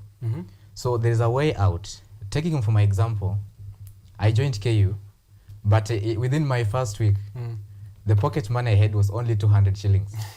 So I had to think and figure out how I'll be surviving out in the KU. So I became a cobbler. I only used 50 shillings to acquire the materials. So I used to help comrades with door-to-door services. They will not move with their shoe to outside school looking for a cobbler. I'll go to their place and help them make their shoe. And that sustained me. The mind beside that was, when I left home, I was instructed one thing. Just understand where you are coming from. Don't go and start partying and doing everything, but understand where you are coming from. We don't have enough to support you, but go and think. So when I came out, I had to think and figure out on how I can survive. Because yes, you might be coming from a poor family. You will remain poor if, one, either you don't know how to separate your needs from your wants, you are ignoring debts, and also you've not learned about personal finance, and you don't pay yourself first. Because out of everything you earn, you need to pay yourself first. For example, if you are employed, you are earning something like 50,000. What are you paying yourself? That is from the salary. Pay yourself first. What is going to savings and investments? That will help you maybe to cater for the speculative risk and everything else in the near future. That is it. Then also, the society can help in mentorship programs and trainings. Mentorship programs will help the youth to learn more about the outside, what is outside the classroom. Yeah. For example, in class, you'll be taught, I'm taking finance. I'll learn finance. I'll know how to use finance packages, all the SPSS, SAGE, and everything. But that one does not limit me to explore another field. Through mentorship, will help this person to think, to be dynamic. Because currently, you might be doing a course whereby IT is now taking over. AI is now taking over whatever you are supposed to do. Yeah. What are you thinking now to safeguard that? Yeah. Okay. So like through mentorship and training sessions, people will be helped to understand whatever is happening outside and where they can majorly create more opportunities. So social and professional networks, whereby now youth are linked to professionals and corporate organizations for mentorships. And as they say that your connection or your Network is your net worth. Is your net worth. What people are you working with in the society? Whom are you interacting with? Let's say, for example, you are interacting with a person who is now taking bank every day. Every day it is bank. So whatever you're thinking with this person is how you can now explore and get a new site where you can buy this bank. But you'll not be knowing whatever is happening outside. Seeking new friends, seeking to know new things which are happening around you. Yeah. Right. Gray. Maybe you can pick it up still there, society, and maybe an add-on with the government. What can society, institutions, and the government of the day do to help the youth think about their money and address this issue of living within our standards? Oh, what I can take back to the society is just being creative. In the society, like, if you look at your society, you see that this, like, the youths are very lazy. Just come up with something that can help the youth just to be busy. Then this one can help them, like, solve some social conflicts. Like, when you go back to the society, you see, like, boys are just lazing up around, and you just decide that, let me come up with a place where they can watch. You just give them movies to watch. That one can just keep them, that someone can just go to work, let me say mjengo, then after that he just rushes to your movie just to go and watch one movie, then he can just go home well. You see, youths are just around the society, and you just decide that, what if I give them boda at a loan? Then they just work with the boda, and in the evening they bring me back the money. So it's just about looking everything as an opportunity. In Kenya today, you just have to be creative. The way I can see it like this, and just say that you need to make your hair very well. And I just decided that, let me bring a kinyozi next to the school. Then I think I've solved one of your problem.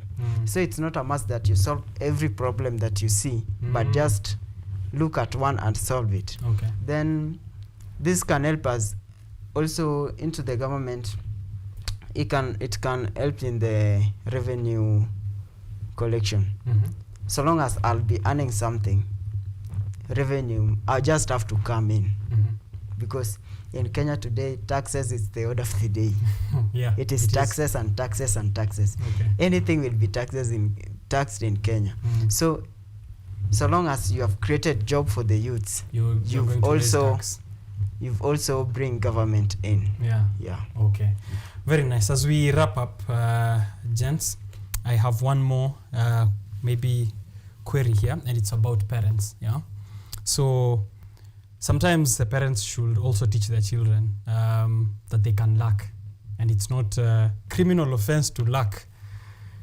How do we, as someone who told us about a personal story where your family let you know hapa nyuma kuna kitu unarudi kufanya, how do we teach that sense of luck?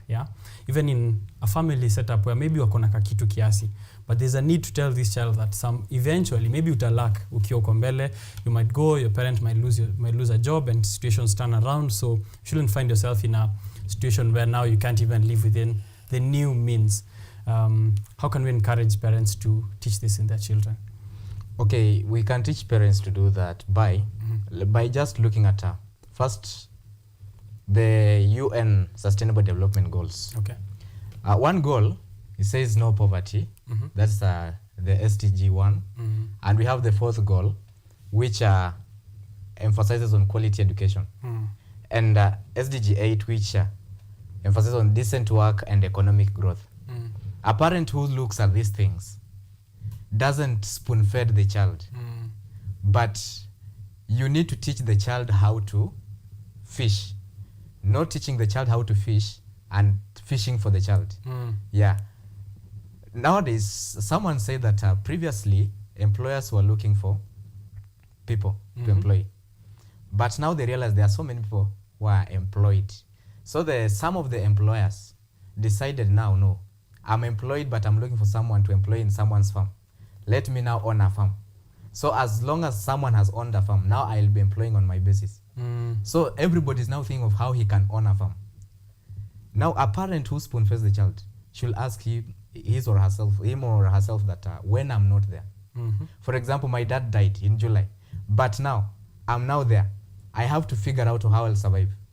So the parent who still spoon-feeds the child is teaching the child how to fish, but still fishing for the child. Yeah, and not allowing the child to try fishing. Yeah. So, for example, if you have released your child to come to an institution like this one, sometimes you need to just let the child live, to go without something, for the child to learn something out of it. Yeah, it reminds me of my father as well, you know. Unapiga hello, asina kitu. That could be also one of the ways, yeah? Unamwacha run a few days without something, I think outside of the box. Yeah. Yeah. But you don't go to an extent whereby now you are now letting the child survive alone. And suffer. Yeah, and suffer. Okay. But as you release the child, also follow up on how the child is doing. Yeah. But you let sometimes the child to survive by him or herself. Yeah. All right. Because one day denying your child 100 shillings, that one, the child cannot die. The child will not die. Yeah. Yeah. He will look on other ways. He will figure out, now my parent is not responding. What will I do on this? So he will figure out on how now he'll get the 100 from somewhere else. Yeah. So the child will start surviving. Okay. Yes. Great. Do you agree? Is that a way for us to bring up kids in a way that they will definitely live within their means in the future? I totally agree with him. Yeah. The way parenting happens affect many children. When you are brought in a way that everything is provided in the house, that's something that is really affecting like some prominent leaders in our country. Like a child is brought in a place where everything is there. Mtoto ana hiyo time ya kufikiria that I should also look for my ways. It comes now into campus life or college life or any institution, higher education institutions. When when you are in high school you are being for provided like everything. You are very sure that if I've taken lunch, supper is there. And if it's not there, that's a strike to be conducted.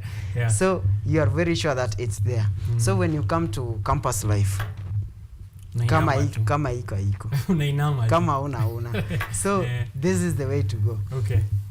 Parenting should be very key. Like you teach your child on how to survive even without something. All right. You be creative and create yours.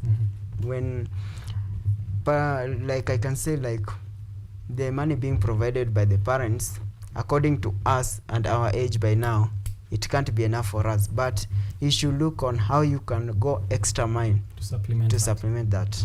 Yeah. Okay, asante sana. Gentlemen, I want us to finish with just one remark from each of you, and this time I want to finish on the negative side of things, which is the effects of not living within your means, so that tuache watu wakijua hizo ndo consequences. So maybe 2-3 things that you can mention that would be drastic if someone didn't live within their means. I'll start with Gray. Maybe you can pick it up from there, alafu tumalize hivyo. Mtu asipo live within their means, mtu mwenye ametona anapuuzilia mambo, what can they look forward to in terms of negative consequences? If you have decided now to live beyond your means, yes, beyond your means, yes, you'll engage in some activities like theft, robbery. So it will make you to be like a criminal. Yeah, you'll be a customer to the DCI. Okay. Yeah. So what I can tell the youth is that just try to be creative. Just sit down. You know your talent. You know where you are good in. To me, I was very talented in electronic devices. Kama ni kuunda stima, hiyo ni kaa kitu nilizaliwa nayo. So what I can advise the youth is that just be creative. What you are doing, like what you are seeing, like your aunts can do, just improve on it. Okay. I think you'll just add somewhere. And let's not just be like umeingia online unaona like so and so amenunua gari, so you are saying like I'll also be in that life without doing nothing, just watching at him and liking the video, and that one will not bring you there. But what you should do, what am I doing so that I can be a so and so? Like, and also one thing that I can tell the youth, that have someone to be like. Useme hata I want to be like President William Ruto. Say that I want to be like Raila Amolo Odinga. So have someone who makes you that I feel like I should be like so and so. Okay. It's not a crime. Sawa sawa. Yeah. All right. Asante sana. Brian? Yes, we have some effects which leads to maybe which results from living beyond your means. One, he has mentioned now living, maybe it is a matter of morality, living the moral way and living the other way. Okay. Yeah, that's why you see our ladies nowadays. We have ladies dying, funny accidents happening, and you wonder what is happening. Those are some of the effects which are resulting due to living beyond our means, and it comes with a lack of patience. Like for you to create wealth, you need patience and sacrifice for you to have your own wealth.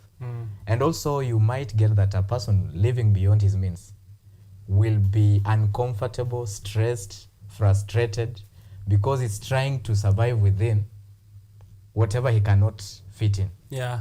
Then even companies, assuming you're a comrade, you want to go outside and be recruited in a company.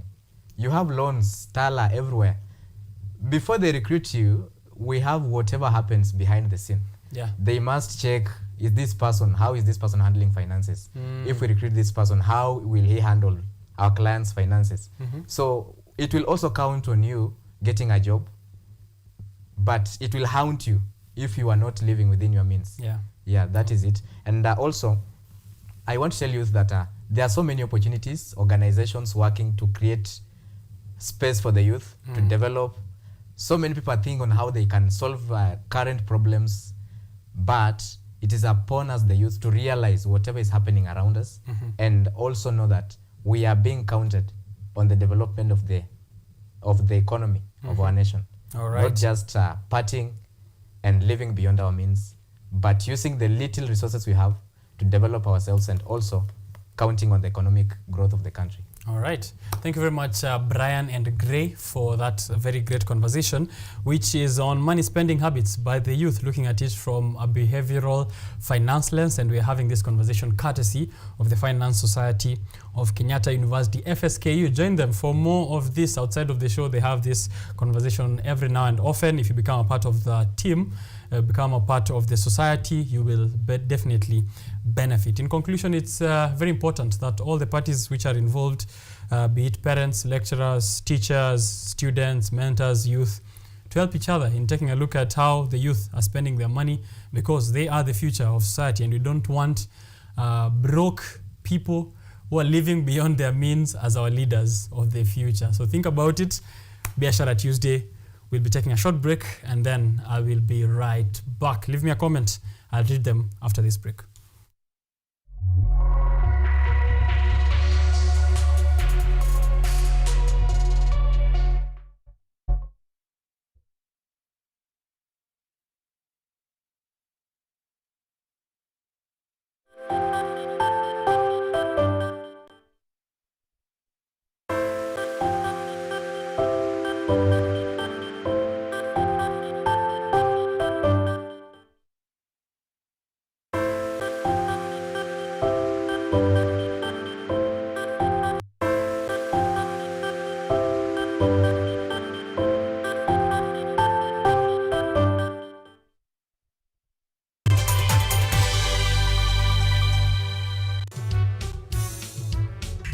Power is transient, that at this point it's them who are powerful.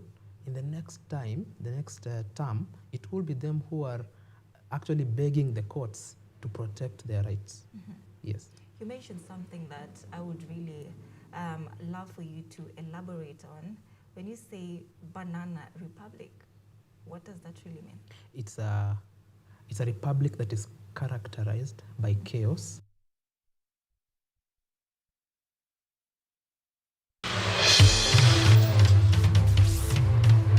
tunachimba hadi mizizi kukuletea yanayojiri. So mimi naomba tu serikali yetu ya Mungu, jibarikiwe na Mungu, iweze kuteremsha bei ya mafuta. Yanayokukumba tuna maizi, tuna kutetea sisiri. Ukweli ni spesheli tukikupambia makala ya mwanamke mwake. Utasema hupendi mizizi ya habari. Nami Caroline.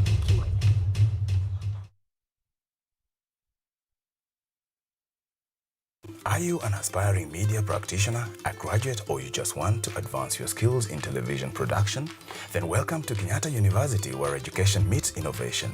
KUTV, the premier university television station in Kenya, is now offering short courses in TV studio, field technical operations, and video editing.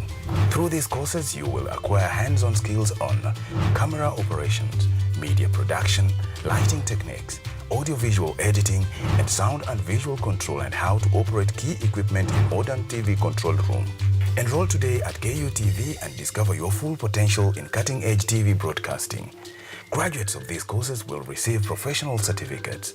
For more information, visit our offices at KUTV Studios or call us on 020-870-4252 or 020-870-4255 or SMS us on 0739-110-544.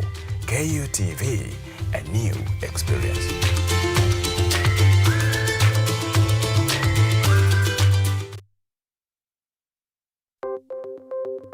Maelfu na maelfu ya wahamiaji wakiwa na watoto kutoka nchi za Amerika ya Kati wanaendelea kuwasili kwenye mpaka kati ya Marekani na Mexico. But folks, I'm going. Thank you very, very much. I appreciate it. Thank you. Ni habari kutoka pembe zote duniani. Pepo pasi vuguvugu. Pepo pa ni idea. Sazidi ananyonya, hanyonyi vizuri, anakuwa hayuko comfortable. Jeshi la Jamhuri ya Kidemokrasia ya Kongo linapambana na waasi wa ADF.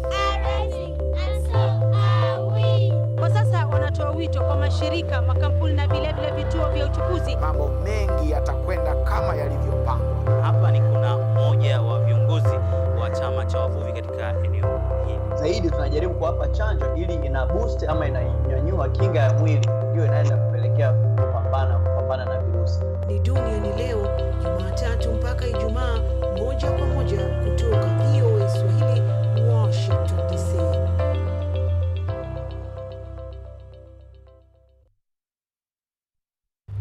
From the hospital corridors, we bring you experts to discuss issues affecting your health, from diet to mental health. The familiar and the ignored are both put into perspective. We then dive into the environment and look at the effects of climate change and its solutions. Join me, Mutegi K. Martin, every Friday at 9 p.m. as we learn on how to better our health while taking care of our environment. Only on KUTV.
All right, Biashara Tuesday. Thank you for keeping it here. We are having a great show. Karen Blessing. Ananiambia, enjoy the show, OKENYE. Asante sana, Karen Blessing. We'll definitely, I am enjoying it, and I hope you're enjoying it wherever you're watching us from. So, and wale wana watch and they're enjoying as well. Debbie Rono, Debbie Rono is saying, but I can't work hard now just to not give my kid money when they need it. So this is coming from the conversation we just had with members of the Finance Society of Kenyatta University about living within your means. And part of it was telling parents to at least say no once in a while when your kid is asking for money. Ndio wa learn to think out of the box. But yanasema they're working so hard to provide their kid everything and anything whenever they want it. So they can't work so hard. Alafu when the kid needs money asimpatie. Atampatia kwa niko nini. That's what Debbie Rono is saying. John M. Wangangi tuned into the show. Gracious Aganda tuned in to the show. Great conversation. Cindy Minaj, learning a lot from the conversation. Asante sana, Cindy, for that comment. There's more comments here, and please leave them on the live stream that we're having on YouTube, KUTV Kenya, on social media platforms at KUTV Kenya, at Richard_Okenye. Kemuma Monari. Anasema, learning a lot. Theo Masharia. Great conversation right here. The best place to be every Tuesday morning. Asante Theo Masharia for that comment. It's Aisha tuned in as well. Linda Momanyi. I'm tuned in. Ako very locked to this conversation on Biashara Tuesday. Pale Twitter, ninaangalia a couple of guys also as well. I see Shamga. We already gave him a shout out from the University of Nairobi. Naftali Murgor. Pia I'm tuned into the show. I see Anodida just liking the tweets, saying nothing. Hi Anodida. I also see Tash Mitambo, finance guru. Amesema mnaongelea mambo yangu hapo. Asante sana Tash Mitambo for tuning in. Now, we are going into the newspaper review section of the day, and I'll be having this with Edwin Oiko. He's been here on the show before. We're also going to speak matters of social justice.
With me here is the Daily Nation, the Business Daily, and the Daily Nation again, and the Daily Nation again. So if you have the Standard out there, tuambie headline ya Standard inasema aje. Leo tuko na Daily Nation na Business Daily. We're having the conversation with Edwin I will allow him to introduce himself first before we get into the details of the papers. And remember, today is World Social Justice Day, World Day for Social Justice. It was ratified by the United Nations in 2007 of November, and member states began to mark it from 2009. We are part of those member states of the United Nations, and this is supposed to enhance collaboration on the international front in ensuring that there's full employment. Right now we are speaking employment. There is also, decent work, promoting decent work. Watu wanafanya kazi ambayo inaleta dignity to you as a human being, and also equity when it comes to matters of employability. Are we balancing it out when it comes to these roles of work? So we'll be getting into that conversation later.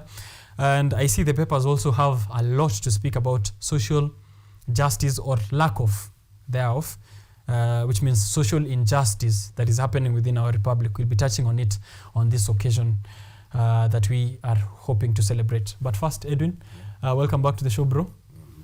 Reintroduce yourself to our audience, alafu tuangalie kuna semaje huku. Okay, my name is Oiko Edwin. I'm the chairman for Kenya Youth Forum Initiative, and I'm also the spokesperson for Maroroi Youth Power. That is a growing initiative which is a grassroots level, because we all start from charity begins at home before we serve the rest of the other people. Very nice. So the youth of Maroroi, the youth of Roysambu pia, sindio? Yeah. And you are to hizo sides. Yeah. You can be looking out for what Edwin has prepared for you on that end. Daily Nation, top of the headlines there.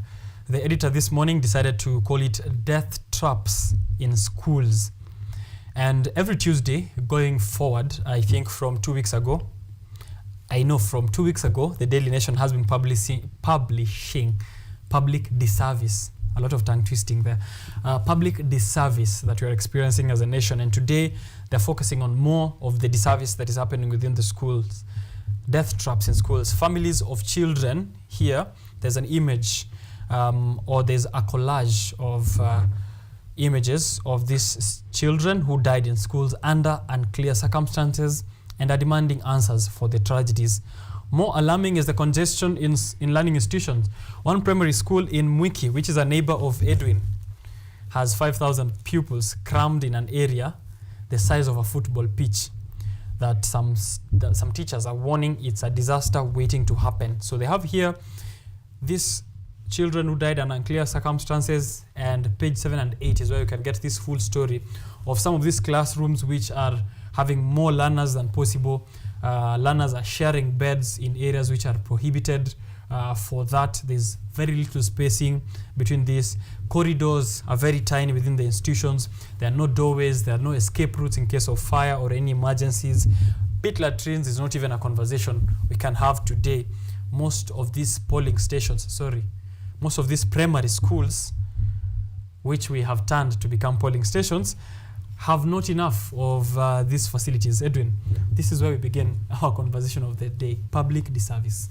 Public disservice. Yeah. First, these death traps in schools. There's no mechanism to tell us what actually happened, because I can see some parents want to know what happened to their children. Yeah. If you look at what is written on page 7 and 8. So the Ministry of Health should introduce a mechanism whereby they should clearly elaborate what are the causes of those deaths. Yeah. And then they should have a health mechanism that should do checkups in these institutions and schools. Yes. Because I saw they eradicated the Edu Afya in education, the scheme from Uhuru. Yes. Let me ask a question. If my child is in Kisumu and maybe there is an health issue with that child, so will I send my NHIF from here to Kisumu to go and cater for my child's health concerns? Yes. So, issues such as the health and the food security and the hygiene in schools should be looked upon clearly, so that they can clearly tell us what are the main causes of these death traps in schools. Right. Inadequate sanitation facilities, and I think that's an important point to make there, that the Ministry of Health should also be involved. Yeah. This is not just the sole responsibility of the Ministry of Education, which is failing clearly, but the Ministry of Health should also have a look at taking taking regular checkups to see whether there's enough that poses health risks within these institutions, and also the unanswered queries over children's death. Imagine your child dying in school and you have no answers of exactly what happened. We have institutions here which have been mentioned: Tumutumu Girls High School, a Form 1 student who died last week after she complained of severe chest pains and headache. We have Rio Kindo High School, all the way in Kisii. The parent who feel their son will be alive today, why is that they were not informed that he was unwell. So health risk, no information whatsoever. Godrich International School, where a student was once seen alive and then seen no more, died 9 hours after they left their home for school. Probes are ongoing, but according to the Daily Nation here, 43 is the number of days the nation took to track down these cases of the death of learners in schools under unclear circumstances, but the ministry has taken its sweet time in getting us answers. So you can read more about the death traps in schools and the safety standards manual, which have been published here at the front of the Daily Nation. At the bottom there, we see President William Ruto with his entourage of Deputy Rigathi Gachagua, cabinet secretaries during a national executive retreat. And you should be aware of this if you're following politics, that the Kenya Kwanza MPs were meeting the president. Hey, I'm doing a lot of public disservice to this pronunciation. But there was a consultative meeting at Lake Naivasha Resort. Na President William Ruto has one word to his MPs. Nimkue loyal ama ship out. But I felt that they've been loyal so far. I don't know what your view is like from your end, given that every policy that President William Ruto has been pushing to Parliament, yeah, every policy has been going through, but you know, most of these, this was a political meeting, that is from the Kenya Kwanza MPs. So he is the leader in that sector or in that political arena. So if he is the leader, he actually expects that is total loyalty. But you should understand that even the MPs who are also elected by the people they represent. So it is a two-way loyalty that they should give us. That is the loyalty to the party leader or the coalition leader, and loyalty to the people they represent. Okay, so it can't be total loyalty, as you're saying. I think hapo ndio tunakosa President Ruto. Yeah, it can't be total loyalty because they also have to have loyalty to those who elected them to those seats. Even if the ticket they used was for their party leader, but also they should look at the representation to Parliament. Lately, though, people have been saying that, you know, we have among the weakest parliaments that we've ever had so far. Now, when you say, you know, loyalty to the president and loyalty to the people, it seems it's really hard for them to, you know, maintain that kind of loyalty both ways. Is it possible to serve two masters from this point of view of member of parliament? Actually, there will be no two masters because both the representatives, that is the president and the MPs, both are representatives of the people. So if the president's ideologies are to the people, then the members of parliament should give loyalty to that policy, which is also to the people. To the people. But if it is not to the people, it is to the self-interest of individuals and leaders, then that I don't think if it should be of loyalty to any of those leaders. Okay. Yeah. So page 5 of the Daily Nation is where you get these details of the retreats that happened, and Kenya Kwanza members of parliament, I think I should pick it up from there, have also said that they are endorsing Raila Odinga should he emerge victorious. It will be a win for Kenya. It will be a win for Odinga and a win for Kenya if he clinches the top seat. So if you're not aware, as of the moment, Raila Amolo Odinga, the official leader of the opposition, has declared his interest in the top seat at the African Union. He's currently serving as a special envoy in matters of infrastructure for the African Union. He's been holding that capacity for the past 2 years, I believe, and now he's hoping once this top seat falls vacant in January of 2025 that he should be getting support from all over the continent for him to go to the top seat. So amejaribu top seat hapa locally, si ndio? 5 times to be president. Do you feel like he is fit for the top seat at the African Union to be the people's president for 54 plus countries in the continent.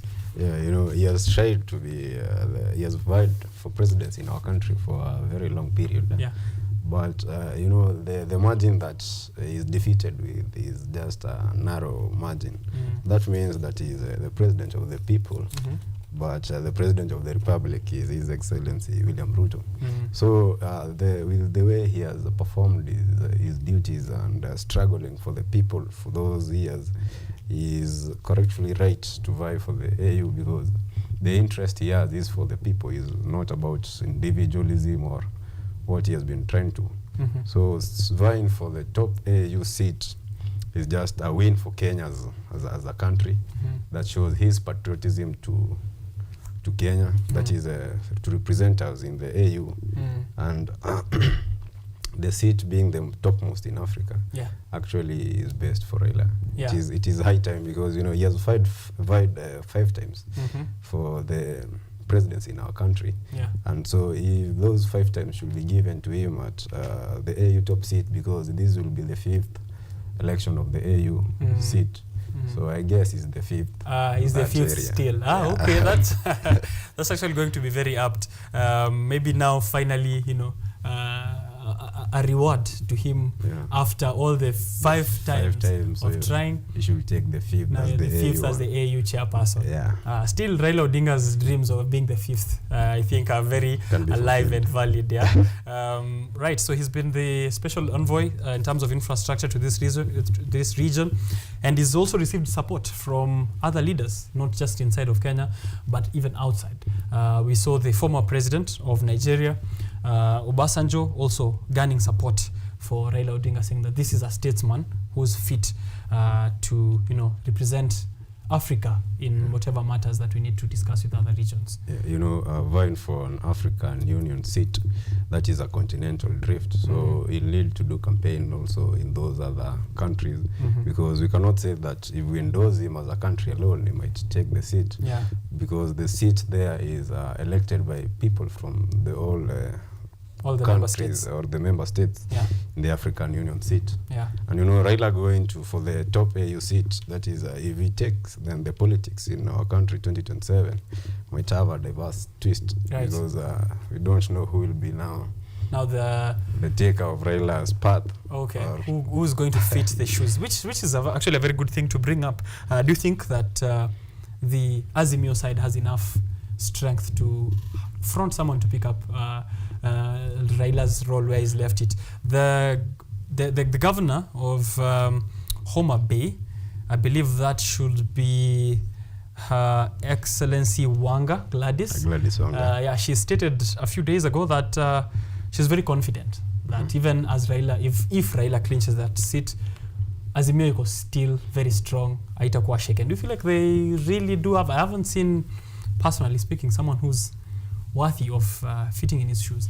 You know, when the time comes that the right person will just clearly show himself out. But, you know, Raila has various strategies that, if you look at his politics, it is very strategic.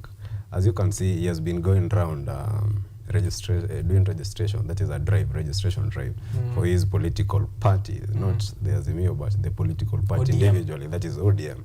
That means he's strengthening his party from the grassroots level, and that's the tactic he's using.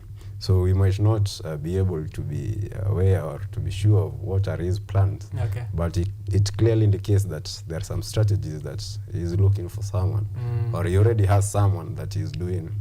That is the grassroots for that level. Or he could as well be using this chance as a campaign means for 2027. It still goes for the top seat. I wouldn't mind, though, given we already have President William Ruto as the chairperson at AU in terms of climate change. So if we have, President William Ruto in leading heads of states and government in that capacity, and then we have Raila Amolo Odinga as the head of the African Union, I think I have to say for the first time I'll be very proud to be a patriotic Kenyan, tutakuwa tuna lead continent in all ways. In all ways. Actually, recently from the AU meeting that we had, our president was chosen to be the representative of institutional reforms in AU. He took over the role from Paul Kagame, the president of Rwanda. Nice. So if he is the institutional reform representative in AU, that means that Raila's top seat, that is a top AU seat bid, might have a little bit challenge, because if there are opposition here and the other side, these our president is in the deep state of the AU. In the deep state already in the AU. Okay, so we'll be following up to see exactly how this develops, but he's received support from both sides. We are hoping maybe even President William Ruto pia akimpatia endorsement, inamaanisha presidents wengine wanaweza mpatia endorsement. Let's talk about Kiptum.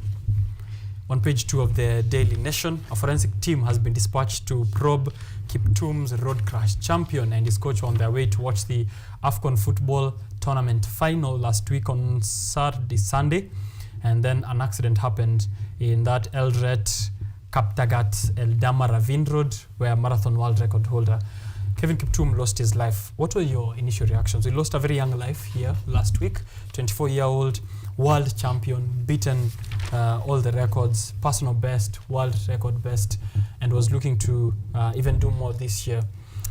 It was a very sad situation last week, and now we are seeing the government doing efforts as well to, of course, determine the exact cause of death, but also to give something to the family in terms of building him a home and maybe supporting the people that is left behind. What are your sentiments on this? It is very saddening, because we lost a champion, that is a sports champion, and a very young person indeed. I saw the age he had was 24 years.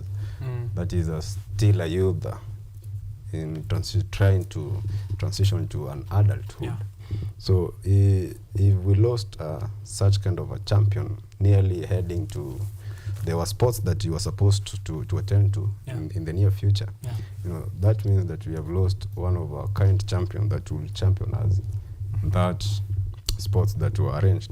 And this gives a stiff competition or a stiff notice to the administration for sports affairs, because they should now bring about mechanisms to make sure that our sports champions are safe and are accorded to, and they should be given up checkups so that we don't end up losing good championship within sports areas. Yes, I remember Wanjiru also from some time back. I think that's an important one to note, that we keep our athletes safe. Yeah. Okay. And the death of Kiptum being a champion in sports, this clearly indicates how our young youth are, because the death cases of youth in this new generation is actually increasing. So this is clearly shows that our youth with great ambitions, great dreams, and great capabilities are leaving our continent, and losing very energetic people. We are losing a future. We are losing a future. Yeah. So the youth should be looked upon clearly. Okay. At a larger context, of course. Yeah. Thank you very much. I think because of time, we won't be able to go through many of the stories that are here in the Daily Nation, but there's an interesting one on the Healthy Nation at the middle there. Why I want doctors to end my life. I think you should read it today as you meditate and ponder upon your life and the direction of your life. There's a young man called, as we are speaking about young people and losing young people very early, Joe Mudukiza, who has spent the better part of his life fighting sickle cell anemia and now wants to be assisted to end his life. There's a loophole within our healthcare and a legal system that could enable this young man, 28-year-old, to die in assisted death. So the headline there in the Healthy Nation says, "Kill me quick, the man with a death wish." Page 4 and 5. Read for yourself. And maybe you can let us know on our social platforms what your thoughts are of that kind of story. This is World Day for Social Justice, Edwin. Yeah. Why is it important that we have a look at social justice even when we talk matters of social development? Talking about social justice is talking about equality. Yeah. Talking about equality is talking about the people. So if there are policies put across in our nation then they should look about the equality of the people in all areas, and look about how these people are struggling to fight for their lives. And you know, in this new era that we have seen most of these civil society organizations, and most probably our country has developed that it has now reached to a certain area that we have social justice centers who are fighting for the people's rights, because that's a people's movement, you know. So it is very good for a country and a nation to elaborate clearly on what social justice means to the people, because most of the people do not really understand what social justice is. Okay. Yeah. You're speaking equality. Are we talking in terms of gender or in terms of balancing down, even with the youth, giving them necessary opportunities? Actually, that's what I mean. Okay. Equality and representation. Okay. Equality in participation and equity, because equality and equity are two different things. So equity is among the key arenas or areas that social justice looks upon, and human rights perspective, because the Constitution provides people with rights. So those rights should be protected and should be looked upon clearly.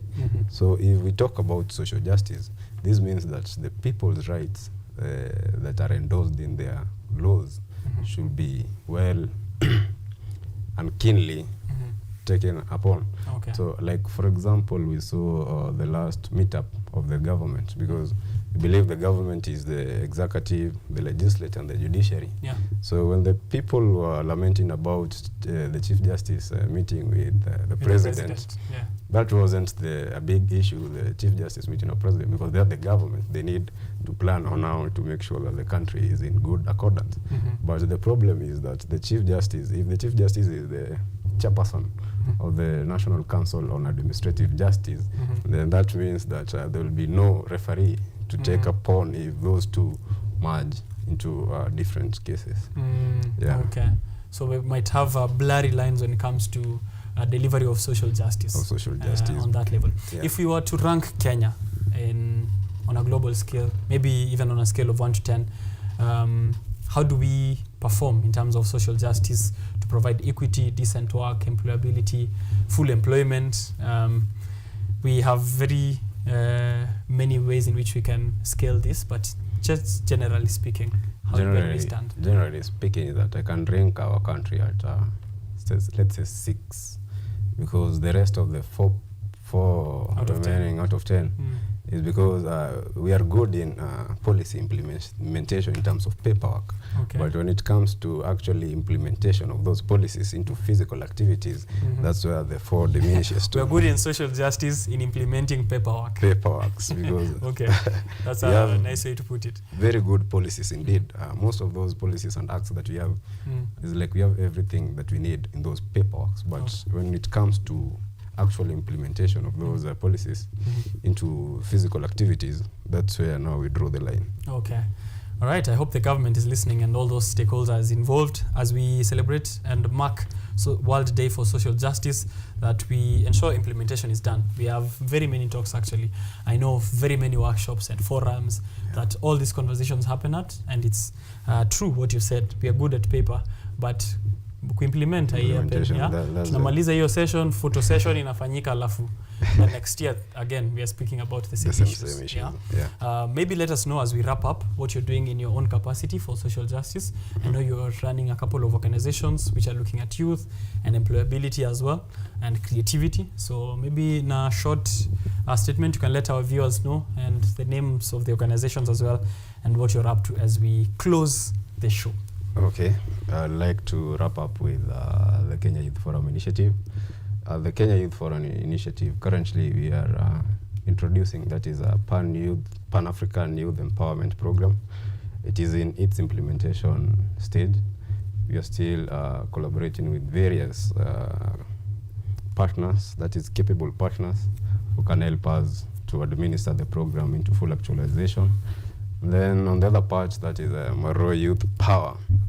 This is a grassroots movement, and it's about the rights of the people and the young people in Maroi, that is the youth who are in that sector. The current thing that they want to advocate for is about their social hall and a playing ground, that is a field. And we recently saw our MCA reacted to that, and is helping us to administer, that is our playground. Yeah. Okay. Some notable achievements that you can mention so far with organizations?